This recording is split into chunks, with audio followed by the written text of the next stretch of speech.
Hai người có tính khí hoàn toàn trái ngược nhau, khi tiếp xúc sẽ gây ra phản ứng hóa học nào. Một cô nàng nóng bỏng luôn yêu thích sự tự do phóng khoáng, một anh chàng được mệnh danh là chàng trai ế bằng thực lực vì sự lạnh lùng hờ hững của bản thân. Hai người lần đầu gặp mặt đã cãi nhau long trời lở đất. Thế nhưng sau nhiều lần vô tình gặp gỡ, cả hai dần nảy sinh tình cảm từ lúc nào không hay. Chuyện tình của họ liệu có bùng nổ như phản ứng hóa học hay không? Ngày hôm đó, Tinh Thần cố tình mặc một cái váy thật ngắn để phá hỏng buổi xem mắt mẹ cất công chuẩn bị cho mình. Cô nhất định phải để lại cho đối phương ấn tượng nhất có thể. Thế nên cô đã chuẩn bị đủ trò con bò để đối phương chỉ cần nhìn thôi đã câm nín. Đầu tiên Tinh Thần cố tình ăn mặc thật hở hang, sau đó cô còn đi muộn khoảng chừng 15 phút. Tinh Thần tin chắc rằng trên đời này không một gã đàn ông nào thích một cô gái lắm trò như vậy. Đúng như ra cát sự, Tinh Thần vừa đến nơi anh chàng kia đã buông lời thắc mắc. Cô Tống này, cô có biết bản thân đã và đang đến muộn 15 phút không? Mặc dù là cố tình nhưng Tinh Thần vẫn vờ như chỉ là vô ý. Chưa kịp trò chuyện, Tinh Thần đã hỏi lý do con nhà người ta đi xem mắt. Hỏi ra mới biết anh chàng này cũng bị gia đình ép nên mới tới đây.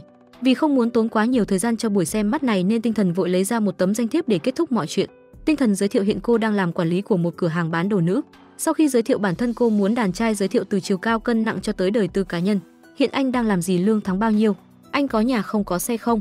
Thế nhưng anh trai kia không đáp mà chỉ hỏi lại một câu. Nhìn cô quen quen, hình như chúng ta đã gặp nhau ở đâu rồi thì phải. Trong đầu Tinh Thần chỉ hiện lên một suy nghĩ. Anh nghĩ cái trò con bò này có tác dụng với tôi sao? Nhưng đúng là như vậy. Đây không phải là lần đầu tiên hai người gặp mặt.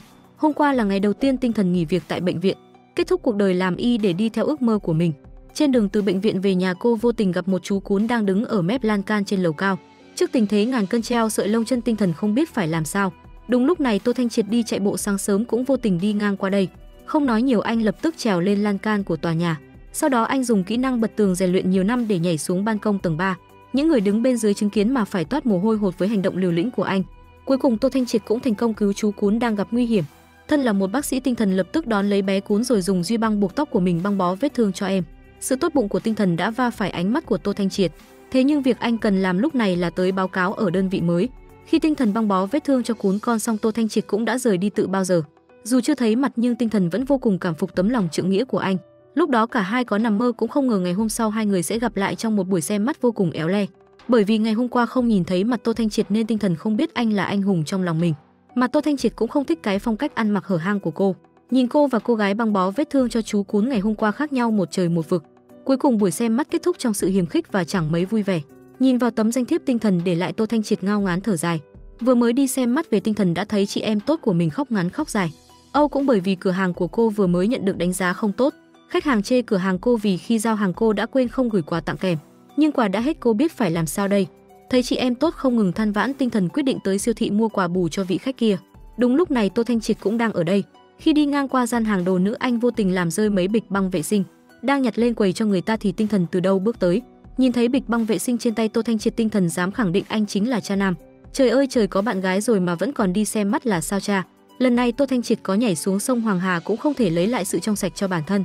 Trong đầu anh bỗng nảy ra một thắc mắc, lẽ nào cô gái này có chị em sinh đôi chăng? Không thể nào cùng một người mà tính cách lại trái ngược như vậy được. Vừa về đến nhà, ông nội đã hỏi Tô Thanh Triệt về tình hình của buổi xem mắt. Ông nội không nhắc thì thôi, vừa nhắc Tô Thanh Triệt đã tức cái mình. Hai người vốn đã trái tính trái nết nên có cố cũng không thành. Lúc này ông nội vẫn khăng khăng là hai người rất hợp nhau. Ông thật không hiểu thằng cháu đích tôn của mình muốn gì. Tô Thanh Triệt giải thích rằng ngay từ công việc của hai người đã không hợp nhau, thế nên có cố đến bên nhau thì cũng chẳng thể có tiếng nói chung. Nghe xong ông nội ngơ ngác ngỡ ngàng bật ngửa. Bà mối nói con bé tốt nghiệp đại học y, còn cháu trai ông thì làm trong đội cứu hộ, chẳng phải trời sinh một cặp hay sao? Nhưng chính con gái nhà người ta đã nói với Tô Thanh Triệt rằng người ta đã thôi không còn làm bác sĩ nữa. Sau không nghỉ việc, người ta đã chuyển hướng sang kinh doanh nội y nữ. Nghe đến đây ông nội cũng sững sờ. Ông lập tức nhấc máy gọi cho bà Mai để chất vấn mẹ Tinh Thần. Mẹ Tinh Thần nghe xong cũng chẳng nghe ra thế nào. Không ưng con gái bà thì thôi chứ sao lại chê trách con gái bà một cách vô lý như vậy. Bà dám khẳng định tính cách của con gái bà không có vấn đề gì cả. Nhưng ai bảo con gái bà buôn bán cái thứ hàng đó. Con gái bà cũng đã sắp ngoài 30, nếu không mau mau gả đi thì lại thành gái ế mà thôi. Nghe bà mối nói mình như vậy, Tinh Thần cay con chim cú cướp lấy điện thoại. Cô muốn nhờ bà mối chuyển tới Tô Thanh Triệt một lời. Trước khi xỉa xói người khác thì anh nên soi gương nhìn lại bản thân mình. Cái loại cha nam đã có người yêu rồi mà vẫn còn đi xem mắt mà dám ở đó chê cô là gái ế. Cô mà là gái ế thì anh cũng là trai già chẳng ai thèm nhòm ngó. Mắng Tô Thanh Triệt một trận xong, Tinh Thần cũng nhẹ nhõm hơn nhiều. Thế nhưng bố Tinh Thần đứng ở một bên dường như đã hiểu ra vấn đề. Rõ ràng con gái ông là bác sĩ mà sao lại đi kinh doanh mặt hàng đó. Chuyện đã tới nước này, Tinh Thần cũng tiện nói cho bố mẹ biết chuyện cô đã nghỉ việc. Sau khi nghe tin con gái đã từ bỏ công việc, nhiều người mơ ước mẹ cô mắng cô như tát nước. Màn đêm buông xuống, Tinh Thần nằm trên giường càng nghĩ càng ấm ức. Cô ngồi đó xem đi xem lại sơ yếu lý lịch của Tô Thanh Triệt. Cô nhất định sẽ không để anh yên. Cô sẽ cho anh biết thế nào là lễ hội. Ngay sáng ngày hôm sau, Tinh Thần đã gửi cho Tô Thanh Triệt một món quà bất ngờ. Khi đó bạn bè cùng đồng nghiệp thân thiết cũng đang tụ tập ăn uống ở nhà anh. Mọi người đều tò mò muốn biết bên trong có cái gì nên nháo nhào bảo Tô Thanh Triệt mở hộp quà ra. Nào ngờ Tô Thanh Triệt vừa mở hộp ra, một đống nội y đã bắn tung tóe khắp nơi. Bên trong còn có một tấm danh thiếp vô cùng quen mắt. Nhìn thấy tấm danh thiếp, Tô Thanh Triệt đoán chắc chủ nhân của tác phẩm này chính là Tinh Thần. Tô Thanh Triệt vốn định để mọi chuyện đi vào dĩ vãng, thế nhưng ngày hôm sau vừa tới đơn vị, anh đã nghe thấy đồng nghiệp xôn xao bàn tán về anh. Nào là nhìn đội trưởng như vậy nhưng đức hạnh cũng quá là cao. Tiếng dữ đồn xa, ngay đến cả ông nội cũng đã biết chuyện này. Thế nên Tô Thanh Triệt lập tức cầm theo hộp quà tới tìm Tinh Thần. Lần theo địa chỉ in trên danh thiếp, cuối cùng Tô Thanh Triệt cũng tìm được một cửa hàng bán đồ nữ. Đáng lẽ ra anh nên vứt đống đồ này vào thùng rác, nhưng anh mang chúng tới đây để trả cô. Tiêu Ly thấy Tô Thanh Triệt mắng Tinh Thần thì cũng vội vàng chạy ra cứu bạn. Nhìn anh cũng khá ra gì và này nọ đấy, nhưng mồm mép của anh thì kinh quá. Sao anh dám nói Tinh Thần nhà chúng tôi là gái quá lứa lỡ thì hả? Tôi thấy anh mới là thứ nên được ném vào thùng rác chứ không phải sản phẩm của cửa hàng chúng tôi. Cái loại cha nam đã có người yêu còn dám vác cái mặt dày đi xem mắt. Nghe đến đây Tô Thanh Triệt biết mấy cô gái này đang hiểu lầm mình. Thật ra những lời kia đều là bà Mai nói chứ Tô Thanh Triệt vốn không biết gì cả. Anh muốn giải thích nhưng Tinh Thần không cho anh cơ hội. Hai người lại cãi nhau rồi kết thúc cuộc trò chuyện mà không hề vui vẻ. Sau khi Tô Thanh Triệt trở về lại phát hiện đồng đội bất ngờ lên cơn hen suyễn vì chạy bộ sáng sớm, mà bọn họ lại không biết cả những kiến thức sơ cứu đơn giản nhất. Vì thế anh quyết định bàn chuyện hợp tác với trường y để các đồng đội học hỏi kiến thức sơ cứu. Nhưng anh không ngờ là lại có thể gặp Tinh Thần ở đây. Tinh Thần đến tham dự buổi huấn luyện y tế của đội cứu hộ. Vừa xuống xe cô đã đụng phải người mình không muốn gặp nhất. Không khéo thế chứ nhỉ? Hôm qua hai người còn là đối tượng xem mắt của nhau, mà cả hai đều ngứa mắt người kia, thành ra kết thúc không vui vẻ. Tinh Thần không ngờ mình chỉ đến đây để tham gia huấn luyện y tế cho đội cứu hộ mà lại gặp được anh ở đây. Cô vội vàng hỏi sĩ quan huấn luyện xem anh chàng vừa rồi là ai. Sau đó cô mới biết anh là huấn luyện viên của đội cứu hộ tập huấn lần này. Đúng là oan gia ngõ hẹp. Lúc này Tô Thanh Triệt cũng đang xem thông tin cá nhân của cô. Tống Tinh Thần, đúng là oan gia ngõ hẹp mà. Đâu ngờ duyên phận của cả hai chỉ vừa mới bắt đầu. Ngày huấn luyện đầu tiên, huấn luyện viên Tô Thanh Triệt yêu cầu họ giao nộp toàn bộ đồ vật bị cấm. Sau khi kết thúc huấn luyện họ sẽ được trả lại hết. Nào ngờ Tô Thanh Triệt lại đến bên cạnh chào hỏi Tinh Thần. Sao vậy, bán nội y nữ ế ẩm quá nên cô muốn quay lại làm bác sĩ hả? Nhờ phúc của anh mà tình hình kinh doanh của cửa hàng ngày càng đi lên. Đội trưởng Tô quay sang nhìn đồ vật cô nộp lên rồi nhắc lại lần nữa. Trong quá trình huấn luyện phải tuân thủ nội quy của đội cứu hộ, không được sử dụng vật phẩm bị cấm. Tinh Thần lại cho rằng anh đang lấy việc công trả thù riêng. Kết quả một giây sau khi họ kiểm tra phòng, đội trưởng Tô phát hiện ra một món đồ mỹ phẩm trong chậu rửa mặt của Tinh Thần. Nhưng kiến thức của anh hạn hẹp nên không hề biết đây là cái gì. Anh yêu cầu Tinh Thần mang món đồ này đến văn phòng của mình. Anh phê bình cô phớt lờ những lời vừa rồi mình đã nói, nhưng Tinh Thần cảm thấy mình không có lỗi. Tôi đã nói với anh rồi, cái này là để tôi sử dụng. Tinh Thần ép đội trưởng Tô đến mức không còn đường lui. Nếu anh thấy tôi chướng mắt thì cứ việc nói. Cô không muốn nói thêm lời nào với một người thiển cận như anh. Buổi tối đội trưởng Tô gửi ảnh chụp vật này cho Lục Quần. Lục Quần, cậu có biết đây là gì không? Anh bắt đầu sử dụng thiết bị làm đẹp à? Sao thằng nhóc này lại biết nhỉ? Lần này Tô Thanh Triệt biết mình đúng là nông cạn, đã trách nhầm Tinh Thần. Anh còn chưa kịp đến xin lỗi cô. Kết quả lúc Tinh Thần hỏi kiến thức sơ cứu của các thành viên trong đội, đột nhiên cầu dao bị ngắt. Tinh Thần sợ hãi bất cẩn chạm vào mô hình cơ thể người. Cái đầu rơi xuống đúng lúc được một đội viên nhặt lên, dọa cô hết hồn ném đi. Tiếng hét của cô đã kinh động đến đội trưởng Tô. Sau khi bật đèn, hai người đã thành tư thế này đây. Mọi người nhìn mà trợn mắt há mồm. Cả hai phản ứng lại nhanh chóng buông nhau ra. Móng tay của Tinh Thần vô tình trượt qua phần lưng của Tô Thanh Triệt. Sau khi buổi huấn luyện kết thúc, cô đến tìm đội trưởng Tô. Là bác sĩ, cô không chịu được cảnh có người bị thương trước mặt mình. Cô không quan tâm mà lớn tiếng bảo anh cởi áo ra. Tô Thanh Triệt trước giờ chưa từng tiếp xúc với con gái nên cảm thấy khá ngại ngùng. Có cần tôi cởi giùm anh không? Chỉ một câu này đã làm anh giật thót tim mà nhanh chóng cởi áo ra. Đội trưởng Tô nhìn Tinh Thần từ từ đến gần. Anh vốn không kiểm soát được nhịp tim của mình, cộng thêm Tinh Thần sợ anh bị đau dùng miệng thổi nhẹ lên vết thương. Điều này khiến anh không nhịn được nữa mà nhanh chóng đứng dậy mặc áo lại. Sau đó anh nắm lấy hai tay của Tinh Thần và nói xin lỗi cô, bởi anh đã biết vật đó là gì rồi. Đó là một thiết bị làm đẹp. Ai có thể ngờ một giây sau anh lại sửa móng tay cho Tinh Thần. Điều này làm cô tức tối vô cùng. Làm bác sĩ bao nhiêu năm qua cô chưa từng làm móng tay, bây giờ không dễ gì mới làm một lần. Nào ngờ anh chàng vô lý này lại sửa móng tay cho mình. Nói thế nào cô cũng không đồng ý. Lúc hai người đang giằng co thì Lục Quần đến tìm Tô Thanh Triệt. Thấy vậy Tinh Thần không nhịn được nữa mà há miệng cắn anh một phát. Nếu anh không thích phụ nữ thì đừng động tay động chân với phụ nữ. Cô nói tôi không thích phụ nữ á? Có phải cô đã hiểu lầm tôi chuyện gì rồi không? Sở dĩ Tinh Thần nói vậy là vì hôm qua lúc tắm rửa cô nghe hai cô gái thảo luận đội trưởng Tô của họ trước giờ chưa từng có bạn gái. Chắc chắn anh đang có bệnh kín. Lần nào tập huấn cũng giữ khoảng cách xa với phái nữ như vậy. Hơn nữa nửa đêm tôi đến gõ cửa phòng anh ấy cả nửa buổi mà họ cũng không dám mở. Tôi nói rồi mà, chắc chắn hai người họ là chị em. Thế nên Tô Thanh Triệt mới bị Tinh Thần hiểu lầm. Câu nói đó cũng làm tổn thương sâu sắc lòng tự trọng của anh. Nửa đêm anh không tài nào ngủ nổi, muốn ra ngoài bình tĩnh lại thì thấy Tinh Thần đang tập bắn cung. Anh sẽ không bỏ lỡ cơ hội tốt này để tìm hiểu lẫn nhau. Không biết hôm chúng ta xem mắt bà mối đã nói gì, nếu có làm tổn thương đến cô thì cho tôi xin lỗi. Tinh Thần cũng phát hiện trong mấy ngày tiếp xúc đội trưởng Tô cũng không phải là người lắm lời. Hai người dần gỡ bỏ hiểu nhầm ở lần đầu gặp mặt. Trong bữa trưa Lục Quần cũng cảm nhận được sự thay đổi của Tô Thanh Triệt. Cảm giác cây xương rồng nhà anh sắp nở hoa rồi. Mới đầu đội trưởng Tô cũng không nhận ra, cho đến khi Tinh Thần dạy mọi người làm hô hấp nhân tạo mà muốn lập đội với nam sinh Tạ Nguyên. Tạ Nguyên vẫn chưa có tổ hả? Tôi vẫn chưa ạ. Vậy cậu chung nhóm với tôi đi. Nghe cũng được đó. Thế nhưng đội trưởng Tô lại chặn đường cậu ấy. Sao tôi cảm thấy không thích hợp cho lắm. Tinh Thần nhìn anh rồi nói vậy thì anh làm cũng được. Hai chúng ta không ổn đâu, không phải hai chúng ta mà là anh với Tạ Nguyên. Hai người suýt nữa ngạc nhiên đến rớt cả hàm. Sắp đến đoạn hô hấp nhân tạo, Tạ Nguyên chần chừ không chịu thực hành. Tinh Thần bảo cậu ấy phải ổn định tâm tình, đừng căng thẳng. Thật ra Tô Thanh Triệt nằm bên dưới còn căng thẳng hơn. Các đội viên nín thở quan sát. Lúc Tạ Nguyên sắp kề miệng xuống cũng may hình nộm được đưa tới kịp thời. Lúc này đội trưởng Tô mới thở phào nhẹ nhõm. Tiết học tiếp theo là về thiết bị vô tuyến thông dụng. Tô Thanh Triệt bảo mỗi người làm theo hướng dẫn trên, tìm hiểu về điều chế tần số và xử lý sự cố của bộ đàm. Ngày mai sẽ kiểm tra. Sau khi trở về, Tinh Thần trước giờ chưa từng sử dụng bộ đàm, chỉnh thế nào cũng không được. Thế nên cô đành hỏi Tạ Nguyên. Người làm nghề buôn bán như cậu ấy cũng rốt đặc cán mai. Tinh Thần không khỏi phàn nàn bài tập này vốn không khoa học. Từ sáng tới tối chỉ biết sụ mặt. Chúng tôi tập luyện vất vả như vậy, anh ấy cũng nên cười với chúng tôi mà khoan dung một chút chứ. Chắc chính vì lý do này nên anh ấy mới không có bạn gái. Lần này dọa cho Tinh Thần sợ rồi.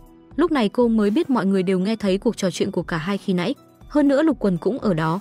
Lục Quần nói rằng hôm nay cô sắp xếp đội trưởng Tô và Tạ Nguyên làm hô hấp nhân tạo đã không thích hợp rồi. Có gì mà không thích hợp? Tống Tinh Thần, cô cảm thấy như vậy là thích hợp phải không? Tinh Thần hết hồn ném ngay bộ đàm đi. Kết quả đội trưởng Tô phạt cô sáng mai phải lau toàn bộ bộ đàm trong nhà kho. Thế là mới sáng sớm Tinh Thần đã phải ở đây lau bộ đàm. Cô còn càm ràm anh chàng này cũng nhỏ nhen thật. Không ngờ lại bị Tô Thanh Triệt nghe thấy. Anh vốn muốn giảm bớt lượng công việc cho cô nhưng xem ra cũng không cần thiết nữa. Tại sao anh giả bộ đứng đắn trước mặt mọi người mà gặp tôi thì lại đối xử khác biệt như vậy? Vì đội trưởng Tô thích cô mà. Nhưng anh mạnh miệng không nói ra. Tô Thanh Triệt chỉ có thể dùng cách này để thu hút sự chú ý của Tinh Thần. Thấy cô che bụng trong lúc tập huấn còn xin cấp trên về nhà nghỉ ngơi, anh đã hiểu ra gì đó. Sau khi kết thúc tập huấn, anh nhắn tin cho Lục Quần. Nếu con gái đến thắng thì phải uống thuốc gì. Chẳng mấy chốc anh đã mang thuốc và nước nóng đến gõ cửa phòng của Tinh Thần. Tinh Thần có vẻ chưa thích nghi được với sự thay đổi đột ngột của anh. Cô không biết Tô Thanh Triệt chăm sóc mình thế này chỉ mới là khởi đầu. Ngày mai là cuộc chạy Việt dã có vũ trang 30 km. Vì lo nghĩ cho sự an toàn của Tinh Thần, đội trưởng Tô cố tình tặng con dao găm của mình cho cô. Đây là hạng mục cuối cùng của khóa huấn luyện đặc biệt dành cho đội cứu hộ y tế. Hoàn thành đợt huấn luyện này, mọi người sẽ đi con đường riêng của mình. Vì vậy trong lúc tập huấn, Tô Thanh Triệt không những chủ động giúp cô cầm hộp thuốc mà còn luôn ở bên cạnh bảo vệ cô trong lúc leo cao. Thậm chí lúc xảy ra sự cố, anh cũng bất chấp an nguy của mình ôm chặt lấy Tinh Thần. Hành động này dẫn đến việc phần chân của anh bị thương. Sau khi leo lên, cô nhanh chóng băng bó cho anh. Cô còn yêu cầu anh kết thúc đợt huấn luyện này phải về chụp 10 quang. Không sao đâu, tôi và mọi người không thương lượng. Tuy Tinh Thần nói nghiêm khắc nhưng lại khiến trong lòng đội trưởng Tô cảm thấy ấm áp. Vợ nói thì vẫn phải nghe theo. Nhưng khi về, đội trưởng Tô vẫn không yên tâm. Nhìn bầu trời sắp mưa, anh sợ đội viên sẽ xảy ra chuyện. Quả nhiên đúng lúc này Lục Quần nhận được cuộc gọi từ đồng đội. Tinh Thần và một đội viên khác đã đi lạc. Tô Thanh Triệt không màng vết thương ở chân mà muốn đi tìm cô. Lục Quần có ngăn cũng không ngăn được. Tinh Thần tách khỏi nhóm. Khi cô dùng dao khắc ký hiệu bị trượt chân lăn từ bên trên xuống dưới. Đội trưởng Tô lê chiếc chân bị thương đi cứu người, trong mộng tình cờ nhìn thấy ký hiệu do Tinh Thần để lại. Sau đó anh lại nhìn thấy con dao mà anh tặng cho cô. Thế là anh lao xuống bên dưới hét to tên cô. Tô Thanh Triệt. Sau khi Tinh Thần đáp lại, anh bất chấp chân mình đang bị thương mà lợi dụng dây thừng từ từ bò xuống dưới. Nhưng dây thừng quá ngắn, anh dứt khoát bỏ luôn dây thừng, tung người nhảy xuống bên cạnh Tinh Thần. Anh đã như vậy rồi còn cậy mạnh gì nữa? Người của tôi bị lạc, dĩ nhiên tôi phải tự đi tìm rồi. Ai là người của anh chứ? Đội trưởng Tô vội giải thích. Ý tôi là cô là đội viên của tôi. Đúng lúc này bầu trời bỗng đổ mưa to. Hai người chỉ đành tránh mưa vào trong lều cỏ. Đội trưởng Tô còn khoác áo của mình lên cho Tinh Thần. Giây phút này Tinh Thần cũng xao xuyến trước sự dũng cảm và dịu dàng của anh. Hai người họ cũng nhân cơ hội này tìm hiểu lẫn nhau. Vừa khéo chờ đợi đồng đội tới giải cứu. Sau khi trở về, Lục Quần bảo anh nằm trên giường và nói rằng anh tỏ ra yếu ớt cũng là một chiến thuật. Lẽ nào tôi nằm đây rên rỉ cũng được coi là chiến thuật hay sao? Nếu không thì sao? Thật ra điều Lục Quần quan tâm nhất là cơ hội tốt như vậy, hai người các anh ở trong căn nhà nhỏ đó mà không xảy ra chuyện gì à? Thật sự không xảy ra gì hết. Hai người họ đang thảo luận về chuyện này thì Tinh Thần tới đưa canh cho Tô Thanh Triệt. Đội trưởng Tô nhân cơ hội mình bị ốm mà thêm phương thức liên lạc của cô. Anh mà biểu hiện kém thì sẽ bị block bất cứ lúc nào. Hôm đó đội trưởng Tô nhận được một cuộc gọi cầu cứu. Tổng cục yêu cầu anh lập tức tới chi viện. Trước khi đi anh muốn đến chào hỏi Tinh Thần. Ai ngờ cùng lúc đó cô cũng đang tìm anh để nói lời tạm biệt. Đội trưởng Tô gọi điện cho cô nhưng không ai bắt máy. Thấy sắp đến giờ. Trước khi lên máy bay anh muốn gửi tin nhắn cho cô thì di động lại hết pin. Tô Thanh Triệt dặn đi dặn lại Lục Quần rằng nhất định phải nói với ông nội anh và Tinh Thần. Một tiếng đồng đội heo không đáng tin này, ngoài mặt thì đồng ý rõ hay mà một lát sau đã quên sạch lời anh nói. Anh ấy dặn mình nói với ai nhỉ? À đúng rồi, đội trưởng dặn mình bảo với ông cụ. Để có được sự tha thứ của cô gái, đội trưởng Tô giả vờ vết thương đau dữ dội. Mới học mà đã làm trôi chảy vậy. Đúng là trẻ con dễ dạy. Đâu ngờ trò con bò của anh lại bị Tinh Thần vạch trần. Bởi vì chiêu này anh cũng vừa học vừa thực hành nên vẫn còn chưa quen thuộc lắm. Một tháng trước điện thoại của đội trưởng Tô bỗng nhiên không gọi được. Anh chỉ để lại cho cô 3 chữ có đó không rồi rời đi. Không biết anh ấy đã đi đâu rồi nhỉ? Khi nào thì anh ấy sẽ về? Cứ thế hai người họ chẳng có lấy một lời tạm biệt chính thức. Tinh Thần trở lại tiệm của mình nhưng mãi vẫn không nhận được tin tức của Tô Thanh Triệt. Cô đang định lãng quên người đàn ông vô tình này thì đột nhiên lại nhận được tin nhắn của anh. Nhưng Tinh Thần không thèm để ý đến anh. Hóa ra Tô Thanh Triệt đã đi cứu viện trở về. Vừa mới xuống máy bay còn chẳng rảnh nói chuyện với Lục Quần đã vội vàng gửi tin nhắn cho Tinh Thần. Sau đó anh mới phát hiện mình đã bị block. Cậu nói một cô gái sẽ khóa vòng bạn bè với cậu trong tình huống nào thế? Thế tức là người ta đã coi anh là người lạ, không muốn tiến thêm một bước với anh. Đội trưởng Tô không khỏi nghĩ đến chuyện chẳng lành. Trước khi xuất phát không phải tôi đã nhờ cậu nói với người ta một tiếng à? Lục Quần cũng mờ mịt không hiểu sao bản thân lại quên bén chuyện này. Đầu óc cậu kiểu gì thế? Tôi bị cậu hại rồi cậu có biết không? Sau đó Tô Thanh Triệt tức đến độ chẳng thèm về nhà mà lập tức gọi xe đi tìm Tinh Thần. Tô Thanh Triệt tới nơi đúng lúc bắt gặp cảnh kệ hàng trong tiệm của Tinh Thần đổ xuống. Anh vội vàng chạy đến kịp thời lấy lưng chắn cho cô. Tinh Thần thấy anh bị thương thì vội kéo anh đến bệnh viện. Tô Thanh Triệt cũng nhân cơ hội này giải thích rõ ngọn nguồn vì sao mình không từ mà biệt với cô. Nghe xong ngoài mặt Tinh Thần vẫn tỏ ra tức giận nhưng thật ra trong lòng đã tha thứ cho anh. Thế nhưng Tô Thanh Triệt người chưa yêu đương bao giờ lại không nhìn ra. Để thu hút sự chú ý của cô anh giả vờ vết thương bị đau kinh khủng. Thật ra chiêu này là do Lục Quần ở ngoài cửa từng dạy anh. Nào ngờ nó thực sự có tác dụng. Lúc này điện thoại của Tinh Thần đột nhiên vang lên. Đội trưởng Tô thấy rõ tên hiển thị là anh chàng đẹp trai vô địch nên lại nổi cơn ghen. Thì ra bác sĩ Tống thích dạng này. Tôi thích dạng nào liên quan gì tới anh chứ? Nhưng người đàn ông gọi điện cho Tinh Thần cũng đến rất nhanh. Cậu ấy vừa bước vào đã quan tâm đến cô, còn ôm lấy cô ngay trước mặt mọi người. Rốt cuộc hai người có quan hệ gì? Đây không phải chuyện của anh. Đội trưởng Tô chỉ đành quay sang hỏi Tinh Thần. Nào ngờ cô lập tức kéo cánh tay người nọ. Kết quả này rất rõ ràng. Lục Quần cũng cảm thấy đáng tiếc thay đội trưởng của mình. Cuối cùng Tô Thanh Triệt chỉ đành trơ mắt nhìn người ta rời đi. Thực ra anh chàng kia không phải là bạn trai của Tinh Thần mà là cháu trai cả của cô tên Thiên Tầm. Sau khi xuất viện, Tô Thanh Triệt bảo Lục Quần điều tra tin tức về người này, vì anh muốn biết gã đàn ông này là thần thánh phương nào. Hóa ra cậu ấy vẫn là một sinh viên đại học giỏi chụp ảnh. Lục Quần bảo Tô Thanh Triệt phải dốc hết sức, góc tường nào cũng đào được hết, chỉ có xẻng kém mà thôi. Có cao nhân Lục Quần chỉ điểm, anh lập tức xách hòm công cụ đến quán của Tinh Thần xung phong sửa kệ hàng cho cô. Vô sự hiến ân cần không gian thì tặc. Nào ngờ chút tâm tư nhỏ này của anh lại bị Tinh Thần nhìn thấu. Để theo đuổi được cô gái mà mình thích anh mặc kệ. Nhưng anh vừa mới bắt đầu công việc thì Tinh Thần đã nhận được một tin nhắn. Cô có việc bận cần phải ra ngoài gấp. Đội trưởng Tô thấy thế khăng khăng đòi làm sứ giả hộ hoa. Cả đường anh thấy cô cứ nói chuyện mãi rồi lại trang điểm qua kính xe. Kết quả sau khi đến nơi anh mới phát hiện đây không phải là quán bar à? Nửa đêm nửa hôm còn tới nơi này. Bảo đội trưởng Tô phải yên tâm kiểu gì đây? Thế nên anh bèn vội vàng đi theo sau. Thật ra Tinh Thần đến đây chỉ là để tìm nhà cung ứng bàn chuyện hợp tác. Không ngờ ở đây họ có quy củ. Muốn hợp tác với họ phải uống cạn 3 ly trước. Được rồi, để tôi.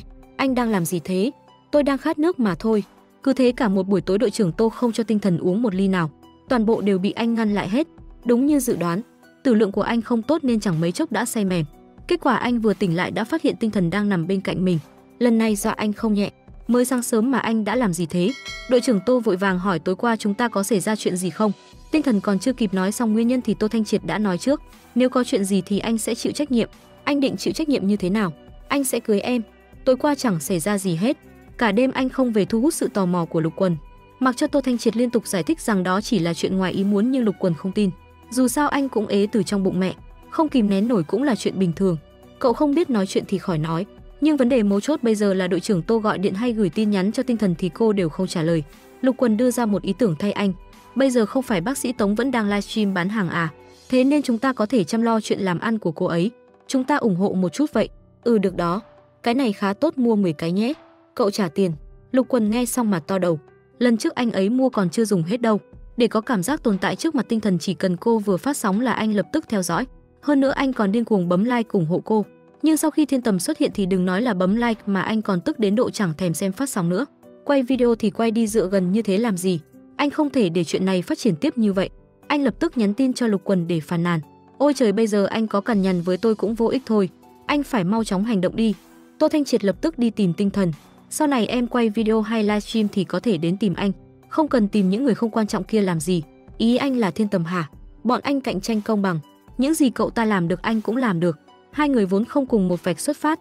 Thật ra điều mà Tinh Thần muốn nói là Thiên Tầm là cháu trai lớn của mình, thế nên cậu nhóc không đáng để anh so đo. Nhưng đội trưởng Tô lại không biết điều đó. Anh cứ ghen tị với cậu ấy miết mà thôi. Nói với Tinh Thần rằng cho dù bọn anh không ở cùng một vạch xuất phát nhưng anh chắc chắn sẽ đi tới điểm đích. Tinh Thần thích dáng vẻ hiện giờ của anh nên cố ý không nói rõ, thế nên anh phải nỗ lực nhiều hơn ấy. Tô Thanh Triệt chủ động mời Tinh Thần tối nay đi xem phim. Không ngờ cô lại đồng ý, chứng minh anh vẫn còn cơ hội. Nhưng Tinh Thần chờ anh suốt cả buổi tối cũng chẳng thấy bóng dáng anh đâu. Lúc này trong lòng cô vô cùng thất vọng.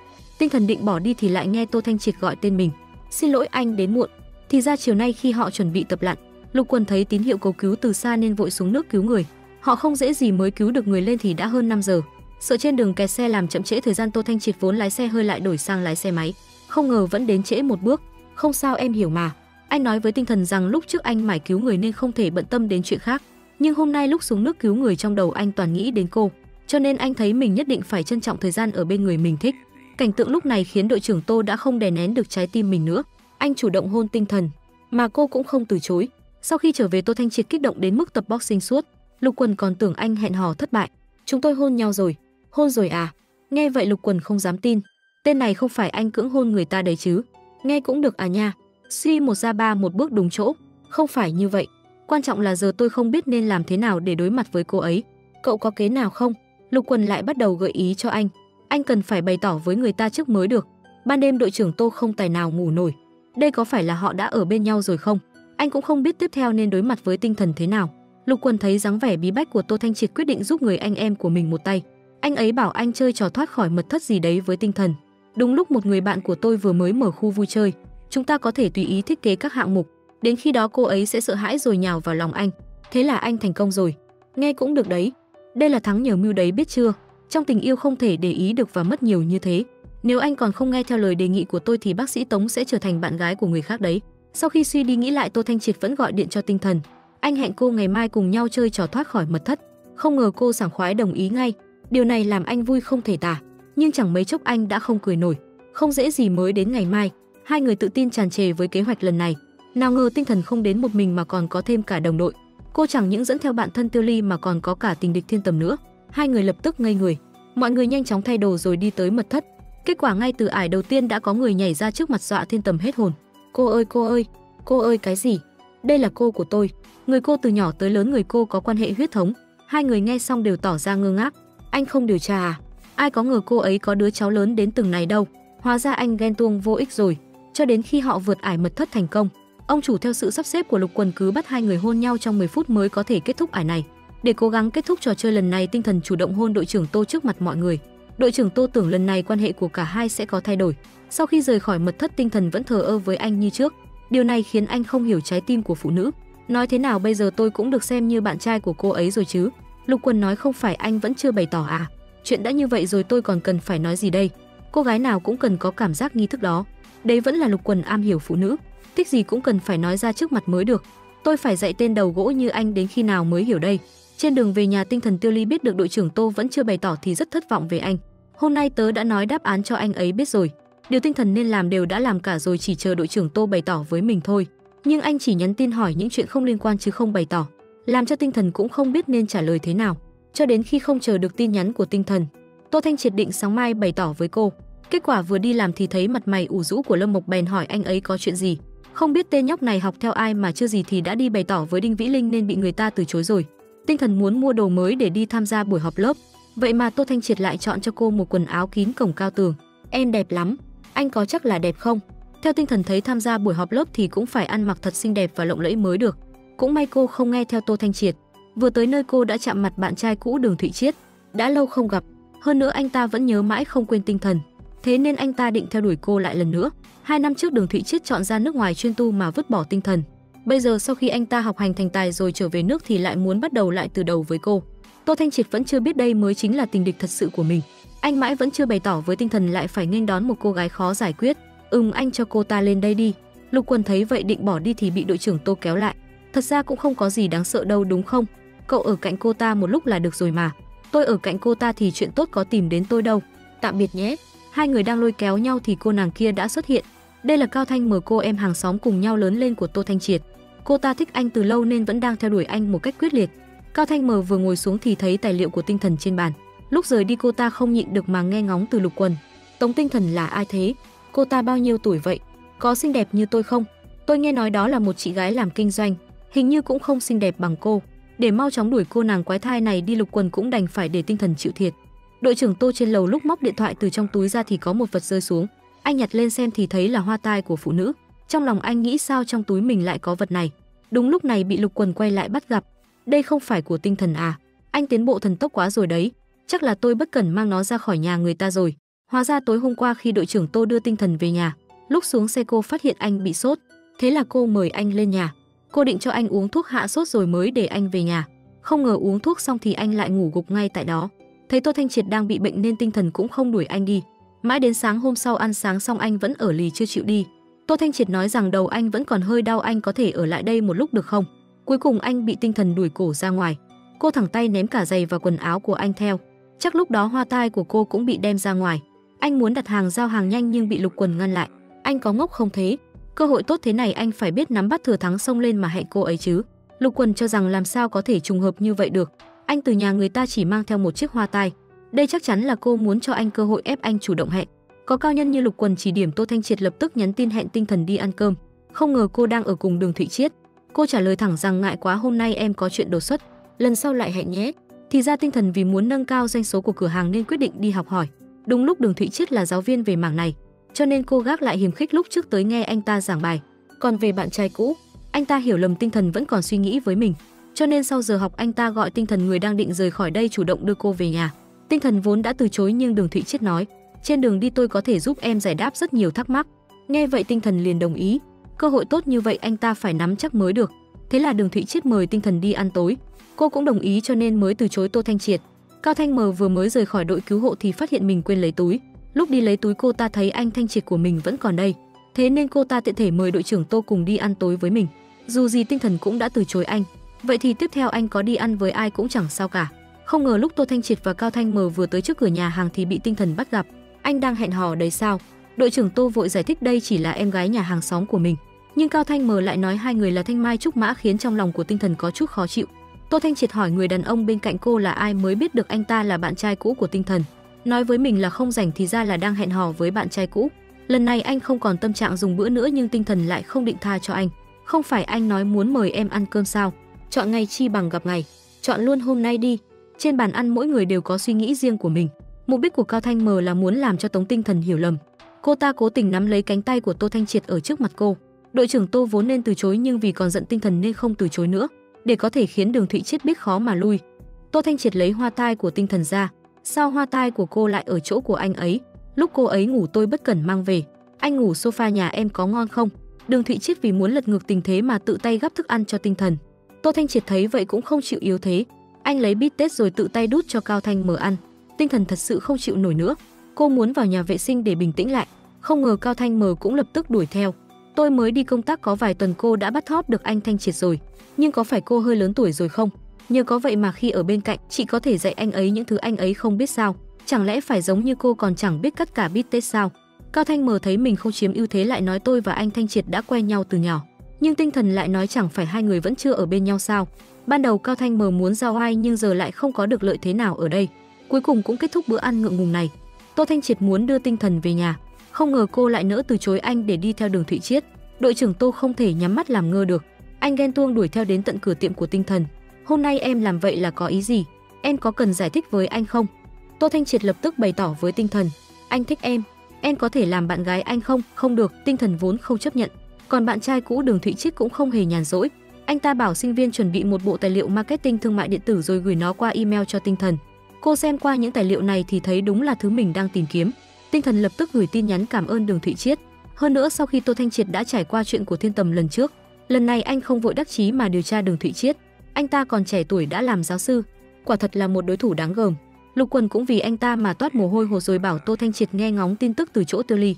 Nhưng đội trưởng Tô cần phải giữ khoảng cách thích hợp với bạn thân của bạn gái. Chỉ có tôi mới dám hy sinh nhan sắc của mình giúp anh tiếp cận bạn thân của cô ấy để nghe ngóng chút tin tức. Cậu đừng lấy danh nghĩa của tôi đi tán gái nhé. Bề ngoài thì Lục Quần đồng ý sẽ không làm như vậy, nhưng khi anh ấy thấy vòng bạn bè của Tiêu Ly thì lại mỉm cười. Đường ống nước trong nhà cô ấy bị vỡ, anh ấy lập tức hóa thân thành thợ sửa ống nước. Rốt cuộc anh có làm được không thế? Đội cứu hộ chúng tôi ai nấy cũng đều là nhân tài. Làm sao tôi không biết sửa đường ống nước chứ? Một giây sau nước phụt ra ngoài bắn thẳng lên mặt Tiêu Ly. Thoáng chốc Lục Quần không biết nên làm thế nào. Kết quả trong lúc hỗn loạn hai người vô tình ngã lên người nhau. Lần tiếp xúc gần gũi này khiến họ cảm nhận được cảm giác rung động. Sau khi sửa xong đường ống hai người cùng nhau trò chuyện. Lúc này Lục Quần mới biết dạo này Tinh Thần và Tiêu Ly đang muốn tìm đại lý thương hiệu. Tài liệu tìm được toàn là tiếng Nhật nhưng cả hai đều không biết dịch. Lục Quần nghe xong liền nói, đúng lúc tôi có quen một dịch giả có thể bắt đầu làm việc ngay. Dùng ngón chân nghĩ cũng biết phiên dịch viên Lục Quần nhắc đến chính là Tô Thanh Triệt. Đây là cơ hội tốt để ở bên Tinh Thần, đương nhiên Tô Thanh Triệt làm việc không biết mệt. Nhìn dáng vẻ chăm chỉ làm việc của Tinh Thần anh không nhịn được bèn hôn cô. Bầu không khí đang vô cùng tốt đẹp thì lại bị một chú cún phá vỡ. Em nuôi chó từ bao giờ vậy? Thật ra chú cún nhỏ này chính là chú chó em cứu lần trước. Hôm qua một cô gái tới nhờ em tạm thời chăm sóc nó 2 ngày. Em không phải là cô gái đó sao? Em tới nhờ chị giúp một việc. Đội trưởng Tô bế chú cún lên xem thì bỗng nói là mày à? Sao ngay cả chó mà anh cũng muốn làm thân thế? Đây không phải là chú cún hôm đó chúng ta cùng cứu đấy à? Nghe anh nói vậy Tinh Thần mới nhớ tới ngày hôm đó. Một người đàn ông chạy dọc theo biển quảng cáo sau đó nhảy lên bờ tường tòa nhà đối diện. Người đó không để ý đến sự an toàn của bản thân để cứu chú cún nhỏ. Người đàn ông đó là anh à? Em không biết sao? Cô gái vui vẻ tới nhà bạn trai ăn cơm. Cô chỉ mới đi vệ sinh một lát mà lúc ra ngoài đã trông thấy một cảnh tượng đau lòng. Cô gái tống Tinh Thần kia, xem ra hôm nay em đến không đúng lúc rồi. Sở dĩ Tinh Thần đồng ý tới nhà Tô Thanh Triệt ăn cơm là vì hôm qua cô biết được đội trưởng Tô chính là người cứu cún con cùng với cô ngày hôm đó. Thiện cảm đối với anh lại tăng thêm một chút. Hơn nữa đội trưởng Tô còn nói cho cô biết từ lúc đó anh đã thích cô. Không ngờ lúc đi xem mắt lại gặp cô. Thật ra khi đó trong lòng anh rất vui mừng và kích động. Lần này Tinh Thần không tiếp tục đắn đo nữa. Anh có thể có được em. Câu nói này khiến trái tim đội trưởng Tô nở hoa. Anh không kìm lòng được mà hôn cô. Từ khoảnh khắc đó hai người chính thức hẹn hò với nhau. Sau khi quay về anh gửi tin nhắn cho Tinh Thần ngay trước mặt Lục Quần. Hôm nay ông nội anh không có nhà hay là em tới nhà anh đi. Anh sẽ nấu món ngon cho em ăn. Thấy vậy Tinh Thần thoải mái đồng ý. Tô Thanh Triệt không nhịn được khoe khoang với Lục Quần. Thân là đàn ông vẫn nên dính chặt lấy người yêu mình một chút. Anh đã đắc đạo rồi sao? Đúng vậy tôi đã không cần cậu nữa. Lục Quần không ngờ mình lại bị Tô Thanh Triệt đá nhanh như thế. Tối đó hai người chuẩn bị uống rượu vang và vui vẻ hưởng thụ thế giới của riêng hai người. Không ngờ Tinh Thần chỉ mới đi vệ sinh một lát mà lúc ra ngoài đã thấy Cao Thanh Mờ say rượu xuất hiện. Hơn nữa cô ta còn dây dưa với Tô Thanh Triệt. Cơn ghen trong chớp mắt xông lên đầu Tinh Thần. Xem ra hôm nay em tới không đúng lúc rồi. Tinh Thần tức giận cầm túi rời đi. Một bữa ăn vui vẻ lại bị Cao Thanh Mờ phá hỏng. Mà đội trưởng Tô không biết rằng bố mẹ của Tinh Thần đang cố gắng tác hợp cô với Đường Thụy Chiết. Hóa ra Đường Thụy Chiết chính là học trò cưng của bố Tinh Thần. Từ trước tới nay mẹ cô rất coi trọng vị con rể tương lai này. Trước đây vì sự nghiệp mà hai người chia tay nhưng bây giờ anh ta đã về nước. Vừa khéo bà hiểu rõ con người Đường Thụy Chiết, thế nên bà rất hy vọng con gái có thể tái hợp với anh ta. Nhưng bố cô lại cảm thấy hai người không có hy vọng. Tiếc là mẹ Tinh Thần không có nghe. Trên bàn ăn bà hỏi thẳng Đường Thụy Chiết, sau khi chia tay Tinh Thần nhà tôi cậu có bạn gái mới chưa? Do công việc quá bận rộn nên cháu vẫn chưa có bạn gái ạ. Tinh Thần nhà tôi cũng đang là cẩu độc thân ấy. Sau bữa ăn Tinh Thần nói với Đường Thụy Chiết, anh không cần để ý đến những lời vừa nãy mẹ tôi nói. Thật ra Đường Thụy Chiết hiểu rõ trong lòng Tinh Thần hiện giờ đã không còn tình cảm gì với anh ta. Nhưng Đường Thụy Chiết tin chắc rằng nếu mình cố gắng thì nhất định có thể khiến cô yêu anh ta một lần nữa. Vì vậy khi anh ta nhận được điện thoại của bạn học cũ yêu cầu anh ta đi đánh giá một phương án, khi biết đó là cửa hàng của Tinh Thần anh ta lập tức đồng ý. Ngày mai tôi sẽ đến đúng giờ. Lúc ấy sự xuất hiện của Đường Thụy Chiết khiến Tinh Thần rất bất ngờ. Sau khi cuộc họp kết thúc lúc rời đi anh ta thấy Tô Thanh Triệt cũng ở đây. Hai người đang nói chuyện hăng say thì Tinh Thần xuất hiện. Tinh Thần cố ý cảm ơn Đường Thụy Chiết đã giúp đỡ mình. Anh có lời muốn nói với em. Xin lỗi hôm nay em không rảnh. Đội trưởng Tô không từ bỏ mà cứ bám theo đuôi Tinh Thần để giải thích. Ngày hôm đó Cao Thanh Mờ uống quá nhiều nên mới làm loạn như vậy. Em đừng để bụng nhé. Thật ra Tinh Thần tức giận không phải vì những việc này. Cô bực bội là vì tại sao Cao Thanh Mờ có thể xông thẳng vào nhà anh. Đội trưởng Tô lo lắng ông nội đã cao tuổi không nhớ được mật khẩu nên mới nói cho Cao Thanh Mờ biết. Hiện giờ anh đã đổi lại mật khẩu. Anh còn cố ý nói cho cô biết mật khẩu mới. Lần này Tinh Thần tha thứ cho anh. Hơn nữa cô cũng không có thời gian để so đo với Cao Thanh Mờ. Vừa tìm được nhãn hàng đại diện nên cô còn rất nhiều việc cần phải làm. Trước mắt việc quan trọng nhất là tìm được người mẫu để quay quảng cáo. Nhưng cô không thể ngờ rằng người mẫu mà Tiêu Ly chọn lại là Cao Thanh Mờ. Ngày hôm đó cô ta lại giao oai với Tinh Thần. Trong lúc quay cô ta không ngừng gây sự, lúc thì trách môi trường quay chụp tệ, lúc lại chê trang phục Tinh Thần cho cô ta mặc quá quê mùa không phù hợp với hình tượng của cô ta. Thậm chí cô ta còn cố ý kéo dài thời gian trong phòng trang điểm và gửi tin nhắn cho Tô Thanh Triệt. Cao Thanh Mờ nói rằng hôm nay khi chụp quảng cáo do quá lạnh nên cô đã bị cảm. Sau đó cô ta bảo đội trưởng Tô sau khi tan làm hãy tới đón mình. Dù sao cô ta cũng là em gái lớn lên cùng mình. Vừa nghe nói Cao Thanh Mờ bị cảm, Tô Thanh Triệt lập tức lái xe tới đón cô ta. Thấy Tô Thanh Triệt tới, Cao Thanh Mờ lập tức chạy tới túm chặt cánh tay anh. Sức khỏe sao rồi? Có phối hợp với mọi người làm tốt công việc không? Đội trưởng Tô mải quan tâm tới Cao Thanh Mờ mà hoàn toàn không nhận ra Tinh Thần cũng ở đó. Cho đến tận khi Tiêu Ly xuất hiện cắt ngang cuộc trò chuyện của họ. Tiêu Ly, sao cô lại ở đây? Tinh Thần cũng ở đây à? Tô Thanh Triệt nhìn theo ánh mắt Tiêu Ly, lúc này anh mới phát hiện Tinh Thần đang nhìn mình chằm chằm. Lần này rắc rối to rồi. Tô Thanh Triệt rảo bước tới để giải thích với Tinh Thần nhưng cô không cho anh cơ hội. Không phải anh tới đón người à? Mau dẫn người đi đi. Không phải như vậy đâu Tinh Thần. Em nghe anh nói đã. Bất kể ai thấy bạn trai mình tới đón người phụ nữ khác cũng sẽ tức giận. Tô Thanh Triệt đuổi theo Tinh Thần tới tận cửa muốn đưa cô về. Anh vừa mới làm lành với Tinh Thần chưa được bao lâu đã bị Cao Thanh Mờ làm hỏng việc. Tinh Thần nói rõ với anh, nếu anh thật sự muốn hẹn hò với em thì hãy giải quyết xong hoa đào của anh trước đã. Trùng hợp đúng lúc này bạn trai cũ Đường Thụy Chiết lại xuất hiện. Tinh Thần, em nhất định phải tin anh. Em còn có việc, lát nữa nói sau. Đội trưởng Tô một lần nữa trơ mắt nhìn Tinh Thần rời đi với người yêu cũ. Chàng trai muốn đến xin lỗi bạn gái nhưng lại tình cờ nhìn thấy cô và bạn trai cũ đang dây dưa với nhau. Anh vốn nên bước tới chất vấn nhưng lại quay người rời đi. Mà Tinh Thần hoàn toàn không biết chuyện này. Trước khi ngủ cô còn chờ Tô Thanh Triệt xin lỗi, kết quả lại khiến cô phải thất vọng. Cô không biết rằng đội trưởng Tô đã quay về dùng luyện tập làm mình tê liệt để quên đi cảnh tượng vừa rồi. Nhưng trong lòng anh vẫn luôn vướng mắc. Anh do dự không biết có nên hỏi Tinh Thần xem quan hệ giữa cô và bạn trai cũ rốt cuộc là thế nào. Không ngờ cơ hội lại bất ngờ tới. Lục Quần nói cho anh biết một tin tức vô cùng quan trọng. Cửa hàng mới của Tinh Thần đang trong giai đoạn trang trí nên cần tuyển nhân viên gấp. Tôi cũng bận lắm không có thời gian đi làm ba cái chuyện tầm phào đó. Anh cáu kỉnh gì chứ? Dù sao tôi cũng đã đồng ý chuyện này rồi. Buổi chiều Lục Quần mũ giáp đầy đủ chuẩn bị xuất phát thì nhìn thấy đội trưởng Tô đã đứng sẵn chờ mình. Không phải anh có việc bận à? Tôi đã xử lý xong rồi. Đôi khi đàn ông cũng nghĩ một đằng nói một nẻo.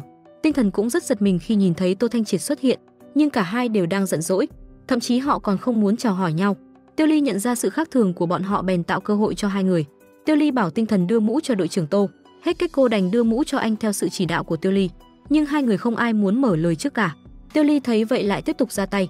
Cô bảo Tinh Thần đưa khăn mặt cho đội trưởng Tô lau mồ hôi, nhưng Tô Thanh Triệt lại kêu tay anh bẩn quá không thể tự lau được. Thế nên Tinh Thần đành phải gắng gượng lau thay anh. Hành động thân mật của hai người bị đồng đội ở bên cạnh nhìn thấy hết. Đội trưởng Tô liền nhân cơ hội này mà xin lỗi Tinh Thần. Xin lỗi em vì chuyện của Cao Thanh Mờ ngày hôm nay. Anh thực sự không biết cô ấy giả vờ bị cảm. Tinh Thần thấy hôm nay Tô Thanh Triệt đã giúp đỡ mình nên rộng lượng tha thứ cho anh. Anh lại hỏi tình hình của cô và Đường Thụy Chiết thế nào rồi. Con người em có một ưu điểm là trước giờ không quay đầu ăn lại cỏ cũ. Lần này đội trưởng Tô coi như yên tâm rồi. Hai người gỡ bỏ được hiểu lầm quay lại như trước kia. Ngày hôm sau Tiêu Ly cố ý đến đội để cảm ơn họ lại trông thấy Lục Quần bị một cô gái bám dính lấy đòi trở thành bạn gái của anh ấy. Lục Quần bị cô ta quấy rầy không biết nên làm gì. Anh đang rầu rĩ thì quay lại đã nhìn thấy Tiêu Ly đứng ở cửa. Như nhìn thấy cứu tinh anh lập tức gửi tín hiệu SOS. Cứ ở đấy mà mơ đi đồ tồi. Cần chuyển khoản bao nhiêu? Tôi sẽ để tấm séc trống cho cô tự điền. Tiêu Ly vừa nghe thấy kiếm được tiền thì lập tức ra mặt, nói cho cô biết tôi chính là nóc nhà của anh ấy. Cô chưa kết hôn đúng không? Lục Quần thấy vậy liền đi qua vòng tay ôm lấy Tiêu Ly. Kết hôn chớp nhoáng. Cô gái kia nghe Lục Quần nói xong liền thẳng tay cho anh một cái tát. Lần này thì tốt rồi. Để thoát khỏi người phụ nữ này, Lục Quần không chỉ bị bem mà còn bị mọi người ở bên cạnh cười nhạo.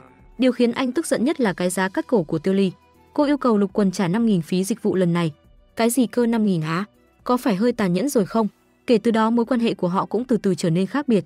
Một ngày nọ Tinh Thần đang học võ thuật đề phòng yêu dâu xanh với Tô Thanh Triệt thì bất ngờ thấy Cao Thanh Mờ đến đội cứu hộ chơi. Hơn nữa cô ta còn lấy tư cách là thành viên trong gia đình của đội trưởng Tô mà mời mọi người uống trà chiều. Nghe thành viên trong đội nói Tô Thanh Triệt đang huấn luyện cùng Tinh Thần, Cao Thanh Mờ nổi giận đùng đùng đi vào phòng huấn luyện. Nhìn thấy Tinh Thần hạ đao ván Tô Thanh Triệt chỉ trong vài ba chiêu, cô ta không thể chịu được nữa, nằng nặc đòi đi lên đấu với Tinh Thần. Nói cái gì mà mình được anh Thanh Triệt dạy taekwondo từ nhỏ. Cao Thanh Mờ chỉ muốn khiêu khích Tinh Thần một chút. Đương nhiên Tinh Thần không hề sợ hãi. Cô còn tưởng Cao Thanh Mờ này ghê gớm như thế nào. Kết quả cô ta không đỡ nổi một chiêu đã bị cô hạ gục ngay tức khắc. Lục Quần thấy vậy vội vàng muốn đưa cô ta đến phòng y tế, nhưng Cao Thanh Mờ không đồng ý, nằng nặc đòi anh Thanh Triệt của mình cõng mới đi. Sau khi có được sự đồng ý của Tinh Thần, Thanh Triệt mới cõng cô ta rời đi. Nhân cơ hội này Tô Thanh Triệt nói rõ ràng với Cao Thanh Mờ, anh và Tinh Thần đã ở bên nhau, anh chỉ coi em như em gái. Sau ngần ấy năm cuối cùng anh mới thích một người, em đừng làm khó anh nữa. Anh Thanh Triệt của Cao Thanh Mờ chưa bao giờ đối xử với cô ta như vậy. Cô ta không muốn chịu thua, nếu đã không làm gì được Tô Thanh Triệt thì cô ta sẽ ra tay từ chỗ ông nội. Chân của cháu bị làm sao vậy? Có người bắt nạt cháu. Ai dám bắt nạt cháu chứ? To gan đến thế sao? Thì là đối tượng hẹn hò lần trước của anh Thanh Triệt đó ông. Ông nội nghe vậy liền cảm thấy không đúng. Hai đứa chúng nó chia tay lâu rồi mà. Cao Thanh Mờ lập tức kể lại đầu đuôi câu chuyện cho ông nội nghe. Nào là nói Tinh Thần hết lần này đến lần khác đi tìm Tô Thanh Triệt, nào là cô suốt ngày quấn lấy anh không buông. Hơn nữa cô còn mập mờ không rõ ràng với bạn trai cũ. Ông nội nghe xong thì vô cùng tức giận. Sao có thể như vậy được? Ông không bao giờ chấp nhận loại người như vậy. Dù cháu ông có phải sống độc thân cả đời thì cũng không được cưới loại phụ nữ như thế này về nhà họ Tô. Sau đó ông lập tức gọi điện thoại cho Tô Thanh Triệt bảo anh tối nay phải về nhà. Cháu đang bận lắm ông à. Ông nói cho cháu biết, cháu phải đưa cả Tống Tinh Thần về đây luôn cho ông. Tô Thanh Triệt đành nghe theo lời ông nội đưa Tinh Thần trở về khu nhà của nhà họ Tô. Nào ngờ hai người vừa mới bước vào cửa, giày cao gót của Tinh Thần đã bị kẹt đúng vào khe nứt. Tô Thanh Triệt làm thế nào cũng không rút ra được. Đúng lúc bị ông nội ở trong phòng bắt gặp cảnh này, ông chậm rãi đi tới. Sau khi thấy ông nội, Tinh Thần vội vàng chào hỏi ông. Ông nội, cháu là Tống Tinh Thần ạ. Tinh Thần không rút được giày cao gót ra, Tô Thanh Triệt bèn bế cô lên đi thay giày ngay trước mặt ông nội. Điều này khiến ông nội vốn không có thiện cảm với Tinh Thần lại càng hiểu lầm cô hơn. Dám làm như vậy ngay trước mặt người lớn. Trên bàn ăn, ông nội đi thẳng vào vấn đề hỏi năm nay Tinh Thần bao nhiêu tuổi. Cháu nay đã 29 tuổi hạ. Cũng sắp 30 rồi nhỉ. Thật ra thì còn tận 1 năm nữa mới 30 cơ ạ. Vậy thì cháu cũng không còn nhỏ nữa. Đội trưởng Tô thấy vậy vội làm dịu tình hình. Anh liên tục khen Tinh Thần tài giỏi như thế nào nhưng anh lại bị ông nội cắt ngang. Ông có hỏi cháu không? Sau đó ông lại nói với Tinh Thần rằng nhà chúng ta là dòng dõi thư hương. Tô Thanh Triệt từ nhỏ đã vô cùng ưu tú, đến nay sự nghiệp của thằng bé cũng rất tốt. Thực ra mục đích ông nói như vậy là để Tinh Thần cảm thấy hai người không xứng đôi. Nhưng cô cũng xuất thân từ gia đình có gia giáo, bây giờ mở cửa hàng cũng chỉ để kiếm thêm tiền học phí để sau này còn học lên cao hơn. Ông nội nghe xong mới cảm thấy lòng dễ chịu hơn một chút. Khi đội trưởng Tô dẫn bạn gái về ra mắt phụ huynh, Lục Quần ở lại đội đã gặp rắc rối. Đinh Vĩ Linh vốn đang luyện tập võ tự vệ cùng anh đột nhiên lại có chút chuyện đột xuất nên không thể tới sân đúng giờ. Tiêu Ly đến đây lấy tài liệu, biết được tình hình lập tức xung phong lên sân khấu. Dù sao cô ấy cũng không phải người trong đội, Lục Quần còn nghĩ sẽ chăm sóc cho cô ấy nhiều hơn một chút. Trong lúc diễn tập cô chỉ cần thực hiện các động tác thôi, còn tôi sẽ tự ngã. Không ngờ anh ấy đã đánh giá thấp Tiêu Ly rồi. Trong suốt buổi diễn tập, bộ xương già của Lục Quần gần như sắp hết hạn sử dụng. Buổi tối Cao Thanh Mờ đến thăm Lục Quần mới biết được chuyện anh Thanh Triệt của mình và Tinh Thần đã về nhà cùng nhau. Đáng lẽ ra phải tức giận nhưng cô ta lại mừng thầm, để xem cô có thể qua được cửa ải kia của ông nội không. Cao Thanh Mờ đã tưởng tượng ra viễn cảnh Tinh Thần bị ông cụ làm khó nhưng kết quả lại khiến cô ta phải thất vọng rồi. Buổi tối Tống Tinh Thần nhìn thấy ông nội đang bày bàn cờ thì xung phong tham gia chơi ván tiếp theo với ông. Thanh Triệt nhanh chóng chụp lại cảnh này gửi cho Lục Quần. Đúng lúc Lục Quần đang ở cùng với Tiêu Ly. Tinh Thần còn biết đánh cờ cơ à? Cô ấy là kỳ thủ cờ vây quốc gia cấp 2 đấy. Tiêu Ly biết tin Tinh Thần đang chơi cờ với ông cụ thì ngay lập tức cảm thấy không ổn. Tiêu Ly vội vàng gửi tin nhắn cho Tinh Thần. Tiêu Ly nhắc nhở Tinh Thần nhất định phải giơ cao đánh khẽ, cố gắng để lại ấn tượng tốt với ông nội. Ông cụ cũng nhân lúc Tinh Thần đọc tin nhắn mà lén hủy mấy nước cờ. Ông còn bảo cháu trai mình phải giữ mồm giữ miệng. Dưới sự chỉ dẫn của Tiêu Ly, Tinh Thần cố ý nhường ông nội. Quả nhiên ông cụ mới thắng được ván cờ thì vô cùng vui vẻ. Tinh Thần còn không quên khen ngợi ông, khiến ông cụ lập tức thay đổi cái nhìn về cô. Sáng hôm sau nhìn thấy hai người tay trong tay xuất hiện trong sân, ông nội không khỏi cảm thán. Cuối cùng con heo mập mình nuôi bao nhiêu năm cũng biết ăn cải trắng rồi. Mọi chuyện đều đang đi theo chiều hướng tốt đẹp thì Cao Thanh Mờ bất ngờ tới nhà của nhà họ Tô. Cô ta đích thân tới đây vì muốn nhìn thấy dáng vẻ chật vật của Tống Tinh Thần. Thế nhưng mọi thứ lại khác xa tưởng tượng của cô ta. Ông nội chẳng những không đuổi Tống Tinh Thần đi mà còn giữ cô ở lại nơi này. Ngồi trước mặt ông nội, Cao Thanh Mờ cố tình hỏi Tinh Thần: cô Tống đã hoàn toàn cắt đứt với bạn trai cũ chưa? Tôi và Thanh Triệt ở bên nhau thì liên quan gì đến bạn trai cũ vậy? Mặc dù chúng tôi có liên lạc nhưng cũng là vì công việc mà thôi. Cao Thanh Mờ vẫn chưa từ bỏ ý định, hết hỏi cái này lại hỏi cái khác. Cuối cùng ông nội không nhìn nổi nữa liền lên tiếng nhắc nhở. Dù sao Tinh Thần cũng là khách, cháu làm thế này thật bất lịch sự. Chúng ta vẫn nên mau dùng bữa thôi. Dù vậy nhưng Cao Thanh Mờ vẫn chưa hết hy vọng. Thấy đội trưởng Tô và Tinh Thần muốn đi ra ngoài một chút, cô ta cũng muốn đi theo làm bóng đèn nhưng lại bị ông nội cản lại. Ông cụ kéo cô ta đi uống trà cùng mình. Ông cố ý làm vậy phải không? Ông nỡ lòng nào tách cháu ra như vậy để Thanh Triệt đi tiễn Tinh Thần. Đứa bé này thông minh đấy chứ. Ông cụ khuyên cô ta nhất định phải biết buông tay đúng lúc, nếu không càng bị lún sâu hơn sẽ càng tổn thương nhiều hơn. Nhưng Cao Thanh Mờ không nghe lời khuyên của ông nội, vẫn lén lút đi theo hai người. Kết quả tình cờ bị Thiên Tầm tới chụp ảnh nhìn thấy. Cao Thanh Mờ nói với Thiên Tầm về thời thơ ấu của mình và Thanh Triệt. Anh ấy nói chỉ cần mình thi đậu chứng chỉ thì sẽ là người đầu tiên đưa tôi bay. Thế nhưng một giây sau Cao Thanh Mờ lại nhìn thấy anh Thanh Triệt của mình đang bay cùng Tinh Thần. Nhìn dáng vẻ hạnh phúc và thân mật của hai người họ, lần này Cao Thanh Mờ thực sự hết hy vọng, lặng lẽ rời khỏi nơi này. Lục Quần và Tiêu Ly cố ý đón tiếp hai người. Cả đám cùng nhau chúc mừng Tinh Thần vì đã được ông nội công nhận. Tinh Thần cũng vô cùng vui mừng. Cô muốn chụp một bức ảnh cùng Tô Thanh Triệt rồi đăng lên vòng bạn bè để ghi lại khoảnh khắc tuyệt vời này. Hay là chặn phụ huynh nhỉ? Nếu không thì xấu hổ lắm. Em sẽ để mọi người đều nhìn thấy trừ người lớn. Tinh Thần vừa mới đăng bài lên, bạn trai cũ Đường Thụy Chiết lập tức nhìn thấy. 2 năm trước anh ta lựa chọn ra nước ngoài du học mà không nói một lời với bạn gái. Sao anh lại không nói cho em biết? Em là bạn gái của anh mà lại là người cuối cùng biết chuyện. Hai người cũng vì thế mà chia tay. 2 năm sau Đường Thụy Chiết học xong về nước. Tại đây anh ta gặp lại người bạn gái đã chia tay tại lễ kỷ niệm thành lập trường. Sau khi nói chuyện với Tinh Thần, anh ta mới nhận ra mình vẫn còn tình cảm với cô. Đường Thụy Chiết còn chưa kịp thổ lộ lòng mình với Tống Tinh Thần thì lướt điện thoại di động nhìn thấy cô đã công khai yêu đương hẹn hò với người khác. Tại giây phút này anh ta hối hận không thôi. Lúc này anh ta chỉ có thể tâm sự nỗi khổ trong lòng với bạn học cũ. Mặc dù 2 năm trước Đường Thụy Chiết lựa chọn đi du học, nhưng vừa rời đi là anh ta đã thấy hối hận rồi. Bạn học khuyên Đường Thụy Chiết thay vì ở đây đau buồn thì sao không nói cho Tinh Thần biết tình cảm của mình. biết đâu anh ta vẫn còn cơ hội thì sao. Thế là Đường Thụy Chiết lập tức đi tìm Tinh Thần. Đầu tiên anh ta nói lời xin lỗi cô. 2 năm trước anh đã không suy nghĩ đến cảm xúc của em. Ngay khi đặt chân đến nơi xứ người anh đã vô cùng hối hận. Nhưng Tống Tinh Thần lại nghĩ quá khứ chỉ là quá khứ mà thôi. Bây giờ chúng ta không cần thiết phải quay đầu suy xét ai đúng ai sai. Trước kia anh đã đặt tương lai của mình lên trên hết.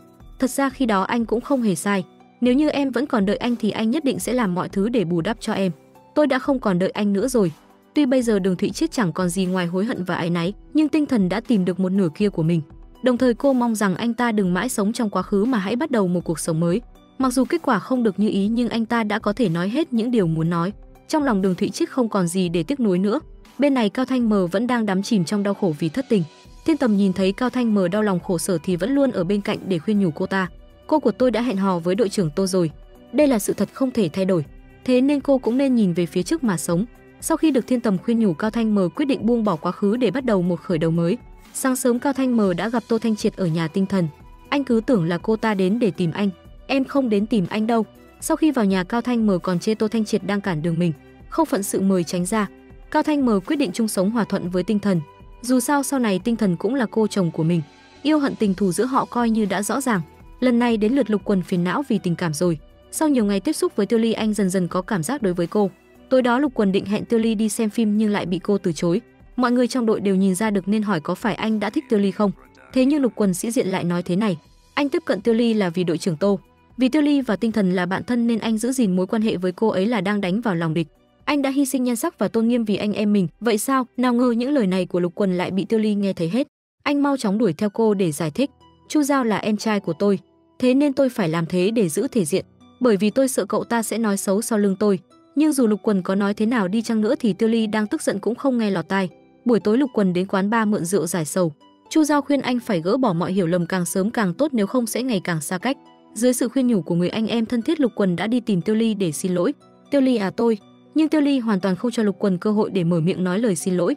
Dù vậy thì anh vẫn một mực bám theo sau Tiêu Ly để giải thích. Hai người dính nhau không khác gì keo 502. Đúng lúc này trước mặt hai người có một nhóm các bác gái đang nhảy. Anh qua đó đi, nhảy với bọn họ một điệu rồi tôi sẽ suy nghĩ lại. Kết quả một giây sau Lục Quần lập tức gia nhập vào đội ngũ múa quảng trường của các bác gái. Ấy thế mà nhảy cũng ra gì đấy, nhưng thực sự cũng này nọ thật. Tiêu Ly ở bên cạnh quan sát, cho đến khi kết thúc bài hát các bác gái đều vây quanh Lục Quần kêu anh hãy tham gia đội ngũ của mình. Nhìn dáng vẻ đẹp trai của Lục Quần họ còn muốn giới thiệu bạn gái cho anh, làm Lục Quần xấu hổ không thôi. Tiêu Ly thấy vậy cũng không làm khó anh nữa.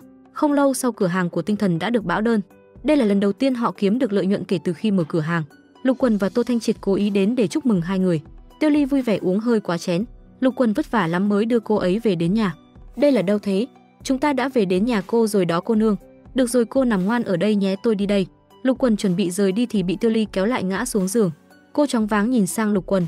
Anh nhìn gương mặt đỏ bừng của Tiêu Ly sợ mình sẽ không khống chế được bản thân mà gây ra tội lỗi. Lục Quần muốn mau chóng rời khỏi nơi này lại một lần nữa bị Tiêu Ly giữ chặt. Rồi cô xoay người ngồi lên. Lục Quần không cho anh đi đâu hết. Tôi nói cô nghe, tôi không dính chiêu này đâu. Bất kể anh ấy có vùng vẫy thế nào, Tiêu Ly cũng không cho anh ấy đi. Mọi việc diễn ra sau đó mọi người cũng biết rồi đó. Hôm sau Lục Quần lại biến thành thế này. Điều khiến Lục Quần khó chấp nhận nhất chính là Tiêu Ly lại bảo anh ấy quên hết việc tối qua đi. Tính cô cũng kỳ cục ghê ta nơi. Tinh Thần đang tiếp đón khách hàng quan trọng thì bạn trai cũ lại cầm theo hoa tươi không mời mà tới. Tinh Thần cũng không ngờ anh ta lại tới đây. Tô Thanh Triệt ngồi bàn bên cũng nhận ra điều bất thường. Thấy anh ta tặng hoa cho Tinh Thần, anh vội đi tới tuyên bố chủ quyền. Tiếp đón Đường Thụy Chiết xong, Tinh Thần lại đi chào hỏi các khách mời khác. Thấy các sếp lớn định mời rượu Tinh Thần, Đường Thụy Chiết vội vàng đi tới cản rượu. Hành động này đã bị Tô Thanh Triệt nhìn thấy. Đây là cơ hội tốt để thể hiện trước mặt Tinh Thần sao Tô Thanh Triệt có thể nhường cho Đường Thụy Chiết. Giáo sư Đường cũng uống nhiều lắm rồi, để anh ta nghỉ một lúc đi. Để xoa dịu sự lúng túng, Lục Quần đề nghị hay là cùng chơi một trò chơi. Cứ như thế hai người âm thầm phân cao thấp. Anh một ly tôi một ly, không ai chịu thua ai. Đường Thụy Chiết say rượu còn nói đội trưởng Tô tự cao tự đại tự cho mình là đúng. Tô Thanh Triệt lại nói Đường Thụy Chiết có chấp niệm quá sâu mà không nắm rõ tình hình. Hai người đều uống hòm hòm nhưng vẫn không quên phân cao thấp. Cuối cùng Tô Thanh Triệt không chịu nổi vội chạy vào nhà vệ sinh. Đường Thụy Chiết cũng vội vàng đuổi theo. Hai người khè nhau trong nhà vệ sinh. Bố mẹ cô ấy đã coi tôi là bạn trai của cô ấy từ lâu rồi. Chấp niệm quá sâu rồi đó. Anh cũng vừa phải thôi. Nhìn chúng tôi như vậy anh hãy biết khó mà lui. Tinh Thần tìm mãi mà vẫn không tìm thấy người. Qua lời kể của Tiêu Ly cô mới biết hai người họ đi vệ sinh rồi. Nhìn dáng vẻ say ngoác cần câu của hai người, Tinh Thần tức giận cũng không muốn quan tâm tới họ nữa. Tàn tiệc, Tinh Thần giao hai tên ma men này cho đám Chu Giao. Tiêu Ly say khướt giao cho Lục Quần, còn mình thì tự bắt xe về. Đường Thụy Chiết vừa tỉnh dậy đã thấy Tô Thanh Triệt đang cởi trần nằm bên cạnh. Anh ta sợ tới nỗi hét toáng lên rồi vội vàng xuống giường. Hành động này cũng đánh thức đội trưởng Tô. Sao anh ngủ lại không mặc đồ? Không mặc đồ là giở trò lưu manh đấy. Anh mặc đồ ngủ thì chớt được à? Có phải anh có bệnh về da muốn lây cho tôi không? Tiếng hai người cãi nhau đánh thức cả đám Chu Giao. Cả đám lấy ra đoạn video tối qua họ uống say. Không ngoài dự đoán Tiêu Ly say khướt và Lục Quần cũng đã làm chuyện không nên làm. Tiêu Ly bảo anh ấy hãy quên hết chuyện tối qua đi. Lục Quần không ngờ Tiêu Ly lại không cho mình cơ hội chịu trách nhiệm. Tính cô cũng kỳ cục ghê. Cuối cùng Tiêu Ly vẫn đuổi Lục Quần đi. Hôm sau Lục Quần ủ rũ tới tìm đội trưởng Tô. Sau khi nói rõ đầu đuôi mọi chuyện cho anh nghe, đội trưởng Tô hỏi Lục Quần tiếp theo định làm gì. Tôi muốn chịu trách nhiệm với cô ấy nhưng cô ấy không chịu. Tôi nghĩ lần này tôi thua trong tay Tiêu Ly rồi. Đội trưởng Tô bảo Lục Quần nghĩ lại, nếu thích một người thì phải đối xử thật tốt với cô ấy. Không ngờ có ngày anh lại thành cố vấn tình yêu của tôi đấy. Lúc này Tiêu Ly cũng có phiền não tương tự. Chẳng mấy chốc Tinh Thần đã phát hiện ra sự bất thường của cô ấy. Tinh Thần mới hỏi Tiêu Ly bị làm sao. Cô ấy cũng nói rõ đầu đuôi mọi chuyện cho cô nghe. Nghe xong Tinh Thần định tới tìm Lục Quần tính sổ nhưng lại bị Tiêu Ly cản lại. Là tớ chủ động. Gì vậy trời? Sao cậu lại đổi tính đổi nết vậy? Cậu thích Lục Quần rồi hả? Tinh Thần thật sự không dám tin. Lúc hai người đang nói chuyện này thì cô nhận được tin nhắn của Tô Thanh Triệt. Có động đất ở Hà Châu cần họ đi cứu viện. Không có nhiều thời gian nên giờ họ đã xuất phát rồi.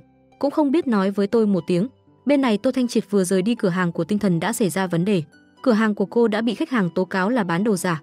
Hóa ra nhà cung cấp thật sự trộn hàng thật giả lẫn lộn. Nhưng hai người họ không hề hay biết. Sau khi hay tin, Đường Thụy Chiết đã chạy vội tới giúp đỡ. Thấy đơn đặt hàng của Tinh Thần, anh ta lập tức gọi cho bạn cũ nhờ người bạn đó điều tra. Bây giờ mới giúp Tinh Thần giải quyết được vấn đề.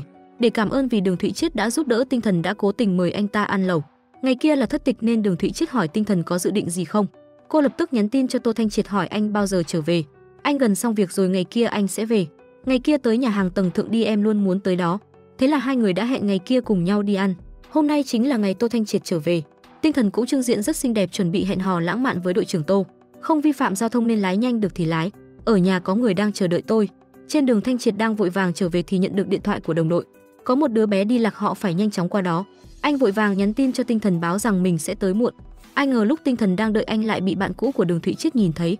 Anh ta không kìm lòng được mà hỏi phục vụ: cô gái bên kia đi một mình hả? Cô ấy đến lâu lắm rồi nhưng người cô ấy đang đợi vẫn chưa tới. Anh ta bèn gọi điện thoại cho Đường Thụy Chiết. Đến khi Tô Thanh Triệt vội vàng chạy tới lại nhìn thấy cảnh anh không muốn thấy nhất. Vào ngày thất tịch, vì muốn để lại ấn tượng tốt cho bạn trai, Tinh Thần đã đến nhà hàng từ rất sớm nhưng lại đợi được bạn trai cũ. Sao anh lại tới đây? Là Lương Bân gọi điện cho anh nói em đang ở đây một mình. Tinh Thần không ngờ nhân viên nhà hàng lại hiểu lầm hai người họ là một đôi nên đã chuẩn bị cho họ một tiết mục miễn phí. Vừa hay cảnh tượng này lại bị Tô Thanh Triệt chạy tới nhìn thấy. Anh không ngờ vào một ngày đặc biệt thế này Đường Thụy Chiết lại ở đây. Thấy bó hoa tươi Tinh Thần đang cầm, Tô Thanh Triệt tức giận hỏi: sao anh ta lại ở đây? Bởi vì anh không tới nên tôi đã tới đây. Nếu anh đã đến thì tôi cũng nên đi rồi. Sau khi Đường Thụy Chiết rời đi, Tô Thanh Triệt cũng giải thích lý do mình tới muộn. Nhưng anh vẫn rất bận tâm, rất muốn biết tại sao Đường Thụy Chiết lại ở đây. Em không muốn giải thích chuyện hôm nay. Cứ như thế buổi hẹn hò vốn rất lãng mạn của hai người lại chia tay trong sự không vui. Vì sự xuất hiện của Đường Thụy Chiết mà Tô Thanh Triệt lại nổi cơn ghen, còn Tinh Thần lại buồn vì anh không hiểu. Cùng ngày Lục Quần cầm hoa tươi đi tìm Tiêu Ly. Tuy tối đó sau khi họ phát sinh quan hệ, Tiêu Ly đã nói rõ ràng rằng Lục Quần không cần chịu trách nhiệm, nhưng trong lòng Lục Quần đã xác nhận Tiêu Ly là nửa kia anh ấy muốn tìm. Trái ngược với Lục Quần, Tiêu Ly vẫn chưa xác định được tình cảm của anh. Cô sợ sau khi mình nghiêm túc sẽ chịu tổn thương. Cuối cùng cô vẫn đuổi anh đi. Hôm sau hai người đồng bệnh tương liên kể khổ với nhau. Đội trưởng Tô luôn bận lòng vì sự xuất hiện của Đường Thụy Chiết. Anh nhất định phải tìm cơ hội nào đó để hỏi cho ra nhẽ. Không thể chiến tranh lạnh như thế này mãi được. Vừa rời khỏi đội cứu viện, Tô Thanh Triệt đã chạm mặt Đường Thụy Chiết cũng đang tới tìm mình. Sở dĩ anh ta đến đây là để nói với anh chuyện xảy ra tối qua, nói cho anh biết tại sao anh ta lại xuất hiện ở đó. Đó là vì Tinh Thần vừa mới từ chối thư giới thiệu của anh ta. Khó khăn lắm anh ta mới bảo giáo sư Cao viết thư giới thiệu ra nước ngoài thực tập cho Tinh Thần. Lúc anh ta vô cùng tự tin đưa nó cho cô lại lập tức từ chối anh ta. Đường Thụy Chiết lại nghĩ cô đang vì Tô Thanh Triệt nên mới tới tìm anh hỏi tội. Tôi tìm giáo sư viết thư giới thiệu cho cô ấy nhưng cô ấy vẫn từ chối. Cô ấy sợ anh sẽ để ý. Thật ra Tinh Thần không hẳn nghĩ như thế, chủ yếu là vì cô không muốn nợ anh ta. Nhưng Đường Thụy Chiết nói như thế, Tô Thanh Triệt cũng nghĩ là mình ngáng đường Tinh Thần. Anh vô cùng tự trách tới tìm cô. Tinh Thần còn tưởng anh tới xin lỗi vì chuyện tối qua. Kết quả anh lại nói tại sao cô không chịu nhận thư giới thiệu của Đường Thụy Chiết. Anh không muốn em vì anh mà từ bỏ những việc em thật sự muốn làm. Ban đầu anh còn định gọi điện cho Đường Thụy Chiết bảo anh ta mang thư giới thiệu tới đây. Cuối cùng Tinh Thần tức giận đuổi anh đi. Em sẽ tự giải quyết chuyện của mình, không cần ai giúp đỡ. Anh vốn định tới làm lành với Tinh Thần, không ngờ lại càng làm rối mọi chuyện. Hai người không ai chịu nói một lời. Khác hẳn tình hình hiện tại của Lục Quần. Không thể làm bạn trai Tiêu Ly, anh bèn dùng thân phận bạn bè hẹn cô đến quán bar uống rượu. Tiêu Ly không kìm lòng được bắt đầu nghe ngóng đội trưởng Tô từ phía Lục Quần. Dạo này Tinh Thần bị hàng xóm tầng trên làm ồn, ngủ cũng không được yên giấc. Lúc này rồi anh ấy còn giận dỗi Tinh Thần. Sau khi trở về, Lục Quần bèn nói chuyện này với đội trưởng Tô. Anh vẫn còn ngồi đây uống rượu giải sầu sao? Gần đây Tinh Thần có thêm hàng xóm mới. Người hàng xóm này cứ 10 giờ tối hàng ngày lại bắt đầu nhảy nhót khiến dạo này cô cũng không được nghỉ ngơi. Nghe xong anh định đêm hôm khuya khoắt qua đó nhưng lại bị Lục Quần cản lại.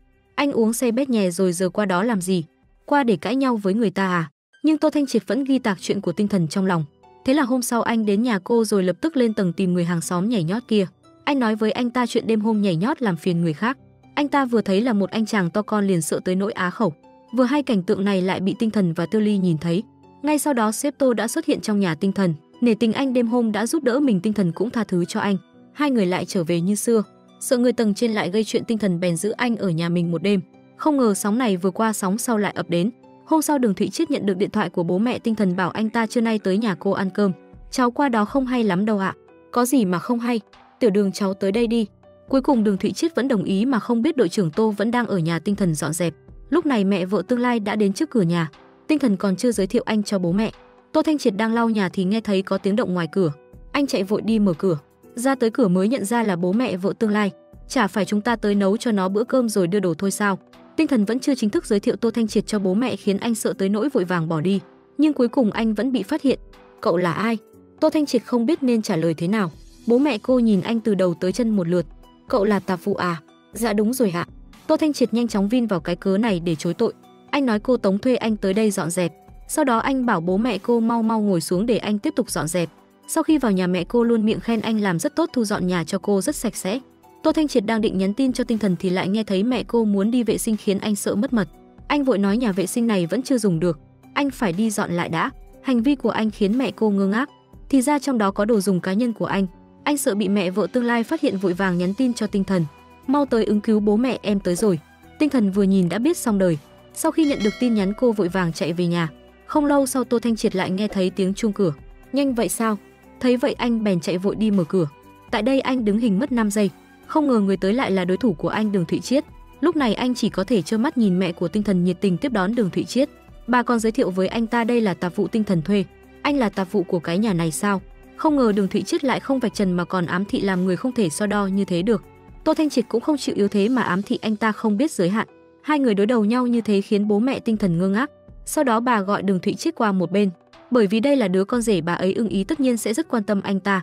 Nhìn xem Tiểu Đường tốt biết mấy, so với đối tượng xem mắt trước đây của Tinh Thần không biết tốt hơn gấp bao nhiêu lần. Bố Tinh Thần cũng chỉ biết hùa theo bà. Sau đó mẹ Tinh Thần lại nói với Đường Thụy Chiết về đối tượng xem mắt của cô. Người này không những không đáng tin mà còn mất lịch sự. Đối tượng xem mắt đó cũng họ Tô. Tiểu Tô bác không nói cháu đâu, cháu rất tốt. Sau đó bà ấy lại nhanh chóng giải thích. Đang lúc Tô Thanh Triệt không biết phải làm sao thì cũng may Tinh Thần về kịp. Mẹ cô lại hỏi anh có thật là tạp vụ cô tìm không. Lúc này Tinh Thần cũng không biết nên giới thiệu với bố mẹ thế nào, đành nói là tạp vụ bạn giới thiệu cho. Điều này khiến Tô Thanh Triệt rất khó hiểu. Tại sao cô không giới thiệu anh cho bố mẹ? Anh đứng bên cạnh cầm quyển sách điên cuồng ra hiệu cho Tinh Thần. Nhưng Tinh Thần lại nghĩ giờ chưa phải là lúc. Cũng may mẹ cô bảo ra ngoài mua đồ ăn vì không muốn có người ngoài ở đây. Bà ấy đang vui thì chuông cửa reo lên. Thì ra là giao hàng. Mẹ Tinh Thần cứ nghĩ là hàng của cô. Kết quả shipper lại nói là hàng của anh Tô. Ở đây không có anh Tô. Không thể nào bà coi đơn đặt hàng đi. Tô Thanh Triệt sợ tới nỗi chui đầu vào tủ lạnh vì sợ bị shipper nhìn thấy. Nhưng shipper bắt anh phải ký tên mới rời đi. Thấy hôm nay đông người như thế, anh shipper nhiệt tình hỏi đây là bố mẹ vợ anh hả? Lúc này sự thật đã được phơi bày. Mẹ Tinh Thần rất tức giận. Sau cùng chả cơm nước gì nữa. Vì muốn được mẹ tha thứ, Tinh Thần nhiều năm ở một mình nay lại kéo theo hành lý về nhà. Thấy mẹ vẫn còn rất tức giận, cô liền thương lượng với Tô Thanh Triệt. Cô bảo anh khi nào rảnh đến ra mắt bố mẹ cô. Đây cũng là điều anh muốn làm. Lần trước gặp nhau quá đường đột đã để lại ấn tượng xấu với bố mẹ cô. Phải làm sao mới khiến bố mẹ cô có cái nhìn khác về anh? Tô Thanh Triệt lập tức search Google. Làm sao để bố mẹ bạn gái chấp nhận mình? Đúng lúc bị Lục Quần nhìn thấy khiến anh hoảng hốt vội vàng tắt đi. Khá lắm thằng nhóc này. Lục Quần vừa ước ao vừa ghen tị. Đội trưởng Tô sắp được gặp bố mẹ vợ tương lai rồi mà Tiêu Ly đến bây giờ vẫn không chấp nhận anh ấy. Anh ấy nhất định phải cố gắng hơn. Ngay trong đêm hôm đó, Lục Quần đóng giả làm khách hàng của Tiêu Ly, lập tức đặt mua rất nhiều đơn hàng. Địa chỉ này hình như ở gần đây. Anh còn nhân cơ hội xin lời khuyên của cô. Tôi muốn theo đuổi một cô gái thì tôi nên tặng gì cho cô ấy đây? Cô có thể giới thiệu cho tôi món gì ngon không? Tiêu Ly liền giới thiệu cho Lục Quần một cửa hàng bánh su kem nổi tiếng trên mạng. Nghe xong anh lập tức đội mưa đến đó. Nhưng người xếp hàng thật sự rất đông. Nhưng khi đến lượt Lục Quần thì bánh đã bán hết. Lúc này một người đàn ông lấy ra một túi bánh. Tôi trả gấp 5. Sau đó Lục Quần cầm túi bánh su kem đắt gấp 5 lần đưa đến trước mặt Tiêu Ly. Trời ơi, su kem của cửa hàng này rất khó mua. Nghe vậy Lục Quần tràn đầy tự tin. Nhưng khi Tiêu Ly cầm lấy mở ra thì bên trong lại trống không. Ai ăn mất su kem của tôi rồi? Con gái 29 tuổi lần đầu đưa bạn trai về ra mắt, người mẹ vốn nên vui vẻ lại mang vẻ mặt buồn rầu. Chỉ ăn một bữa cơm thôi mà, mẹ làm sao vậy? Cuối cùng người bố đành đứng ra hòa giải. Nếu đã dẫn bạn trai đến thì nên chào hỏi trước. Dứt lời ông định đứng dậy nấu cơm nhưng lại bị người mẹ ngăn lại. Ông hãy đun nóng canh thập toàn đại bổ tôi hầm lúc sáng, hãy đun nhiều hơn một chút. Không biết đôi vợ chồng già đang che giấu ý đồ gì. Một bàn cơm chưa thịnh soạn nhanh chóng được nấu xong. Người mẹ tự mình múc thêm một bát cho đội trưởng Tô. Dù khó uống nhưng Tô Thanh Triệt vẫn nín thở uống cạn một hơi. Anh còn không ngừng khen rằng canh rất ngon. Không ngờ người mẹ lại múc cho anh thêm một bát. Bà cảm thấy anh làm công việc dọn dẹp vệ sinh vất vả nên cần bồi bổ một chút. Người bố ngồi bên cạnh tủm tỉm cười. Hết cách anh chỉ có thể uống hết bát canh. Bài kiểm tra của người mẹ đã xong. Tiếp theo đến lượt người bố. Ông lấy bình rượu thuốc ra rót cho Tô Thanh Triệt một cốc đầy. Hơn nữa ông còn uống trước rồi nói Tô Thanh Triệt không uống cạn là không được. Tinh thần bảo họ nên chú ý chừng mực nhưng mẹ cô lại nói thế này còn lâu mới đủ. Cậu ta giả vờ làm nhân viên vệ sinh để tiếp cận từng bước chúng ta cơ mà. Đó chỉ là hiểu lầm thôi. Hơn nữa các con còn tiền trảm hậu tấu. Đây là cái giá mà cậu ta phải trả. Bà đẩy Tinh Thần ra rồi bảo cô xuống lầu mua thuốc giải rượu. Chẳng bao lâu sau hai người họ đều đã uống kha khá. Lúc này người mẹ bắt đầu tra hỏi. Năm nay cậu bao nhiêu tuổi? Cháu 28 tuổi rồi ạ. Cậu là người ở đâu, mua nhà chỗ nào rồi? Quê cháu ở Tô Thành, hiện cháu đã mua nhà ở Hải Thành. Sau khi nghe xong người mẹ tạm thời hài lòng. Người bố hỏi anh có bao nhiêu bạn gái cũ. Tô Thanh Triệt thành thật trả lời anh chưa từng yêu ai. Tinh Thần là người đầu tiên. Sao nghe mà dối trá quá vậy? Ông lại hỏi sở thích của anh. Ngoại trừ tập thể dục thì chỉ có quét dọn cơm nước. Điểm này giống tôi, không có chí tiến thủ. Nụ cười trên mặt Tô Thanh Triệt lập tức biến mất. Người bố lại hỏi anh tốt nghiệp trường gì. Không ngờ anh đã chuẩn bị từ trước. Anh lấy từ trong túi ra sơ yếu lý lịch từ nhỏ tới lớn để bố mẹ Tinh Thần xem. Cuối cùng anh còn lấy sổ tiết kiệm của mình ra và cam đoan với bố mẹ Tinh Thần rằng anh có thể cho cô một cuộc sống hạnh phúc mỹ mãn. Chúng tôi thậm chí còn chưa biết bát tự của cậu. Người bố nói chúng tôi không thiếu tiền. Người mẹ lại hỏi đội cứu hộ của anh làm công việc gì. Sau khi nghe nói đó là tổ chức công ích, người bố thốt ra 4 chữ không kiếm được tiền. Tô Thanh Triệt không biết nên làm thế nào. Cũng may Tinh Thần quay về đúng lúc. Màn tra hỏi chỉ có thể kết thúc. Lúc rời đi Tô Thanh Triệt cảm thấy cả người khô nóng. Nóng là đúng rồi. Nếu anh không nóng thì mới là yếu thật đó. Đội trưởng Tô ôm Tinh Thần vào lòng rồi hỏi em chê anh yếu á. Trải qua lần gặp mặt này người mẹ khá hài lòng với Tô Thanh Triệt. Sở dĩ bà tra hỏi anh như vậy là sợ sau này anh sẽ bắt nạt Tinh Thần. Bây giờ phải cho cậu ta biết Tinh Thần của chúng ta không dễ bắt nạt. Để bố mẹ mình hiểu rõ thêm về Tô Thanh Triệt, Tinh Thần đưa hai người tới khu du lịch ven biển. Tiêu Ly cũng đi cùng. Tinh Thần dẫn mẹ đi dạo trên bờ biển. Nhìn thấy đằng trước có người đang tập luyện, mẹ cô càng nhìn càng thấy quen. Đây không phải Tiểu Tô sao? Lần này bà đã hiểu đây mới là lý do thực sự con gái dẫn họ đến bờ biển. Cô muốn mẹ mình nhìn thấy phong thái khi làm việc của đội trưởng Tô. Lục Quần quay đầu thấy bọn họ liền báo cho Tô Thanh Triệt biết bố mẹ vợ anh tới. Tô Thanh Triệt liền quay sang vẫy chào bọn họ. Lục Quần bảo anh mau tới đó hỏi giúp anh ta xem Tiêu Ly có tới không. Anh chạy tới chào hỏi mẹ vợ tương lai. Sau đó anh cũng hỏi thăm xem bố Tinh Thần và Tiêu Ly có tới không. Bố em đang ở bờ biển câu cá, còn Tiêu Ly đi bơi ở bên kia rồi. Mẹ Tinh Thần sợ làm phiền anh làm việc bảo anh mau đi về. Lục Quần nghe nói Tiêu Ly cũng tới và đang bơi ở đằng kia thì lập tức vui vẻ. Tập luyện xong Lục Quần vội vàng tới tìm Tiêu Ly. Tiêu Ly vừa thấy anh ấy đã co cẳng chạy trốn nhưng vẫn bị Lục Quần bắt được. Sao em lại trốn tránh anh? Anh thật sự thích em mà. Lục Quần ép sát từng bước khiến Tiêu Ly suýt ngã. Cũng may Lục Quần kịp thời đỡ được. Trong lúc bối rối hai người bất ngờ hôn nhau. Tiêu Ly ngượng ngùng vội vàng bỏ chạy. Buổi tối Tiêu Ly tới tìm Tinh Thần kể lại chuyện ban ngày cho cô nghe. Xấu hổ quá đi, tớ còn mặc áo tắm nữa chứ. Không phải anh ta chưa từng thấy qua dáng người nóng bỏng của cậu. Cậu nói gì vậy? Lúc này Tiêu Ly cũng rất buồn bực. Thật ra Tiêu Ly cũng thích Lục Quần nhưng cô lại sợ đối phương không thật lòng với mình. Đúng lúc này Lục Quần tới tìm cô để xin lỗi về chuyện ban ngày. Còn nữa, từ giờ trở đi anh sẽ theo đuổi em một cách chân thành. Anh sẽ cho em thấy con người thật của mình. Anh còn muốn được ở bên em cả đời. Là thật đấy, anh thật sự thích em. Thấy Lục Quần chân thành thổ lộ như vậy, Tiêu Ly không thể khống chế được trái tim mình nữa. Cô quyết định cho cả hai một cơ hội. Câu nói của cô khiến Lục Quần rất vui. Anh không kìm lòng được mà hôn Tiêu Ly một cái. Mà Tiêu Ly cũng buông xuống tất cả, thật lòng đón nhận Lục Quần. Ngày hôm sau họ chỉ tới bờ biển câu cá thôi nhưng không ngờ bố Tinh Thần lại bị cá kéo xuống biển khiến mẹ cô vô cùng hoảng sợ. Tô Thanh Triệt thấy vậy lập tức nhảy xuống biển cứu người, làm hai mẹ con trên bờ thực sự hết hồn. Cả hai vội vàng gọi điện cho cứu hộ. Cũng may Tô Thanh Triệt và bố cô không gặp vấn đề nghiêm trọng. Tô Thanh Triệt vớt ông bố từ dưới biển lên và hô hấp nhân tạo cho ông. Lúc này ông mới tỉnh lại. Sau đó họ đưa ông tới bệnh viện. Trải qua chuyện này mẹ Tinh Thần đã chấp nhận Tô Thanh Triệt. Bà đồng ý cho anh hẹn hò với Tinh Thần. Cũng may bố cô không bị thương nặng. Sau khi xuất viện, quan hệ giữa ông và con rể càng ngày càng tốt. Nhưng quãng thời gian này không kéo dài quá lâu. Ngày hôm đó Tinh Thần nhận được điện thoại của giáo sư. Cô tới nơi mới biết đơn xin xuất ngoại của mình đã được chấp thuận. Cô có thể đi du học nước ngoài nhưng lần này đi sẽ 3 năm. Buổi tối Tinh Thần tự mình xuống bếp nấu 2 phần bò bít tết. Tô Thanh Triệt biết có chuyện lớn sắp xảy ra, bởi vì trước giờ Tinh Thần chưa bao giờ xuống bếp. Anh bảo cô có chuyện gì thì cứ nói. Tinh Thần bèn lấy thư thông báo trúng tuyển của cô ra. Tốt quá, anh không giận à? Sao anh lại giận được? Anh mừng cho em còn không hết ấy chứ. Tinh Thần không ngờ Tô Thanh Triệt lại thấu hiểu cho mình như vậy, nhưng trong lòng cô rất khổ sở. Trước đây Đường Thụy Chiết từng đưa ra quyết định tương tự, cô biết người ở lại sẽ phải gánh chịu những gì, thế nên trong lòng cô vô cùng áy náy. Thật lòng cô cảm thấy rất có lỗi với Tô Thanh Triệt. Tô Thanh Triệt không muốn Tinh Thần phải ra đi trong sự áy náy như vậy. Thế là nhân lúc đêm khuya cô đang ngủ say, anh tới trước giường cô lén lút đo kích thước ngón tay cô, bởi vì anh muốn cầu hôn Tinh Thần trước khi cô đi để cô không tiếc nuối khi đi du học. Mẹ Tinh Thần biết chuyện cô muốn ra nước ngoài lập tức nổi giận đùng đùng. Bà nhất định không chịu cho cô đi. Cô và Tô Thanh Triệt vừa mới xác định tình cảm thì đã phải chịu nỗi khổ xa cách. Ngày nay giới trẻ yêu nhau lạ lắm, ở chung còn chia tay lên chia tay xuống chứ huống hồ là yêu xa. Thế nhưng Tinh Thần hiểu rõ chuyện này. Cô mong mẹ đừng can thiệp vào chuyện này nữa. Con thì biết cái gì. Được thôi, mẹ không nghe con nói nữa. Bà không hề nghe lọt tai lời nói của Tinh Thần. Giây tiếp theo bà đeo kính râm hùng hổ đi vào đội cứu hộ thì bị nhân viên gọi lại. Tôi muốn tìm Tô Thanh Triệt, đội trưởng của các cô. Xin hỏi gì, có hẹn trước không? Hẹn trước á? Tôi mà cần hẹn trước á? Mẹ Tinh Thần lập tức tháo kính râm ra. Tôi là mẹ của Tống Tinh Thần. Chào gì chào gì. Nhân viên lập tức nhắn tin vào nhóm báo cho đội trưởng Tô biết tin mẹ vợ anh tới. Người của đội cứu hộ thấy vậy đồng loạt ra nghênh đón. Tô Thanh Triệt vội vàng chạy tới chào hỏi. Thật ra mục đích mẹ Tinh Thần tới đây vì muốn biết tại sao Tinh Thần lại định xuất ngoại, còn cả sau này Tô Thanh Triệt có tính toán gì. Tô Thanh Triệt nói anh muốn tính chuyện trăm năm với Tinh Thần. Nói miệng là vậy nhưng tôi muốn xem hành động thực tế. Tô Thanh Triệt nghe xong lập tức lấy ra chiếc nhẫn kim cương đã chuẩn bị trước. Anh định trước khi Tinh Thần đi sẽ cầu hôn cô. Mẹ Tống nghe vậy thì rất hài lòng. Cuối cùng lần này cũng không uổng công. Ông nội cũng biết chuyện Tinh Thần sắp xuất ngoại. Ông nóng lòng muốn xem chuyện của cháu trai có thành hay không. Tô Thanh Triệt cũng lấy nhẫn kim cương ra cho ông nội xem. Không tệ đó nha. Thằng nhóc thối, hãy tiếp tục tiến về phía trước. Ông nội cực kỳ hài lòng với cách làm của Tô Thanh Triệt. Buổi tối Tô Thanh Triệt nói với Tinh Thần rằng ngày mai là ngày kỷ niệm của đội cứu hộ, thế nên anh muốn mời Tinh Thần tới đó. Trời vừa sáng Tinh Thần đã ăn diện một phen chuẩn bị xuất phát tới nơi đã hẹn. Tiêu Ly thấy trang phục cô mặc thì vội ngăn lại. Hôm nay là ngày quan trọng, cậu không ăn mặc lộng lẫy hơn được à? Tinh Thần cảm thấy trang phục của mình vẫn ổn. Đây chỉ là lễ kỷ niệm chứ không phải buổi diễn thời trang. Tiêu Ly không nghe vội vã mở tủ quần áo của cô ra chọn cho cô một bộ váy. Nhưng khi Tinh Thần ăn mặc cẩn thận tới nơi lại không thấy bóng người nào. Cô chậm rãi đi vào giữa công viên. Tại đây cô thấy một chiếc hộp màu trắng bên trên bục. Tinh Thần còn chưa kịp hiểu rõ có chuyện gì xảy ra, người của đội cứu hộ đã xuất hiện. Hơn nữa còn có một ban nhạc.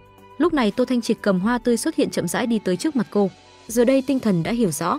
Hôm nay không phải lễ kỷ niệm gì cả mà là cảnh cầu hôn được Tô Thanh Triệt cẩn thận sắp xếp. Trước khi Tinh Thần rời đi, Tô Thanh Triệt muốn cho cô một lời hứa hẹn. Anh tự tay đeo chiếc vòng cổ lên cho Tinh Thần. Anh muốn Tinh Thần không bị phân tâm. Cô hãy cứ đi du học, anh có thể đợi cô 3 năm. Cuối cùng hai người hôn nhau say đắm. Người xung quanh còn kích động hơn cả họ. Này em kích động như vậy làm gì? Thiên Tầm cũng đã tìm được tình yêu đích thực. Trong mấy ngày tiếp xúc với Cao Thanh Mờ, cậu ấy dần phát hiện cảm xúc của Cao Thanh Mờ luôn ảnh hưởng đến mình. Nhưng Cao Thanh Mờ luôn vô tình hoặc cố ý tránh mặt cậu ấy. Cậu ấy sợ Cao Thanh Mờ coi mình là lốp xe dự phòng. Nhưng Thiên Tầm mặc kệ hết thảy. Tôi không quan tâm trước đây cô thích ai. Tôi chỉ muốn nói thật lòng mình lúc này với cô. Tôi thích cô, tôi muốn cô hẹn hò với tôi. Cao Thanh Mờ không khống chế được bản thân nữa, ôm chặt lấy Thiên Tầm. Cuối cùng cô cũng tìm được người mình thích. Anh yêu em. Hai người vừa mới chính thức hẹn hò, ngay sau đó cô gái đã lựa chọn đi du học. Hai người yêu xa chỉ có thể nói chuyện qua video để vơi bớt nỗi nhớ. Nhưng ngày hôm đó Tinh Thần đột ngột không nhận được tin nhắn của Tô Thanh Triệt. Hơn nữa điện thoại của anh cũng không liên lạc được. Khi cô đứng dậy, sợi dây chuyền trên cổ đột nhiên rơi xuống. Nhìn sợi dây chuyền dưới đất, trong lòng cô dâng lên cảm giác bất an.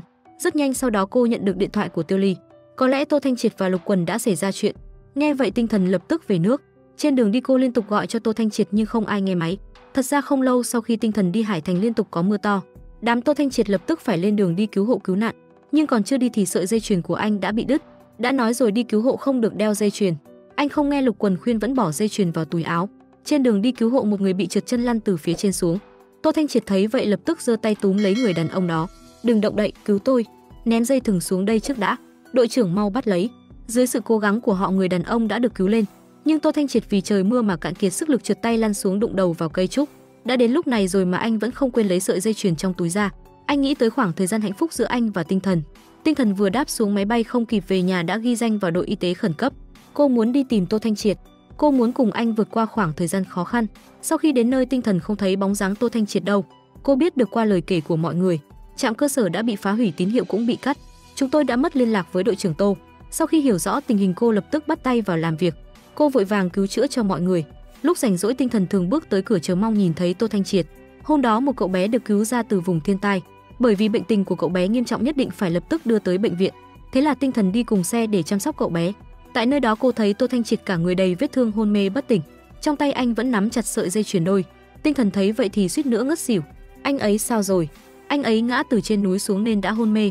Hai người vội vàng chạy theo xe cáng. Trải qua một thời gian chữa trị cuối cùng anh cũng thoát khỏi nguy hiểm, nhưng nhất định phải thực hiện phẫu thuật. Bác sĩ cần người nhà ký tên. Biết tin ông nội anh cũng chạy đến. Sau khi ông ký tên vào đơn đồng ý chúng tôi sẽ lập tức chuẩn bị phẫu thuật. Cuộc phẫu thuật rất thành công nhưng phải một thời gian nữa anh mới tỉnh lại. Tiêu Ly ở nhà cũng trằn trọc khó mà chìm vào giấc ngủ, cho đến khi nhận được điện thoại của Lục Quần. Biết anh ấy bình an vô sự, Tiêu Ly mới thở phào nhẹ nhõm. Phẫu thuật thành công, Tô Thanh Triệt tỉnh lại. Dù sao anh cũng là một thanh niên khỏe mạnh nên nhanh chóng được xuất viện. Tinh Thần cũng quay về với con đường học hành. Dù sao cô vẫn còn 2 năm nữa. Trong thời gian này hai người có thời gian sẽ nói chuyện với nhau. Tô Thanh Triệt vẫn tham gia huấn luyện cứu hộ như trước. 2 năm sau Tinh Thần học xong và về nước. Bởi vì làm nhiệm vụ nên đội trưởng Tô không kịp đi đón cô. Tiêu Ly mang bầu gọi điện oán trách. Sao cô về nước mà không cho cô ấy tới đón? Không phải vì cậu sắp sinh nên mình sợ cậu không tiện hay sao? Sau khi xuống máy bay, Tinh Thần tự bắt xe về nhà.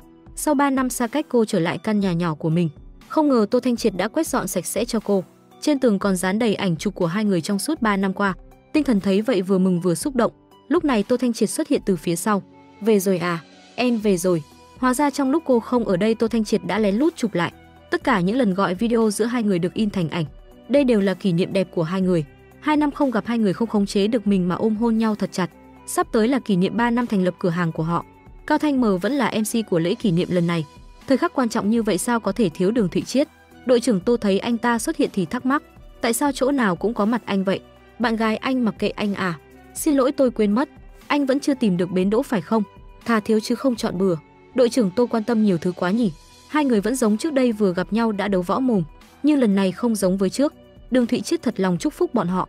Sau lễ kỷ niệm của cửa hàng, Tô Thanh Triệt đưa Tinh Thần tới nơi hai người hôn nhau lần đầu. Sau đó một lần nữa thổ lộ với Tinh Thần, em giúp anh hiểu thế nào là yêu. Anh hy vọng anh có thể trở thành người bảo vệ cô mãi mãi. Sau đó anh quỳ một gối xuống cầu hôn cô. Tinh Thần, em có đồng ý gả cho anh không? Em đồng ý. Tinh Thần dùng hành động làm câu trả lời. Được rồi, câu chuyện tình yêu đẹp đến đây là kết thúc. Cảm ơn mọi người đã đón xem. Đừng quên follow tôi nha. Mỗi ngày check kênh thật đúng giờ để xem những bộ phim lãng mạn nhé. Tập hôm nay đến đây là hết mất rồi. Cảm ơn các bạn đã theo dõi. Còn giờ thì xin chào và hẹn gặp lại.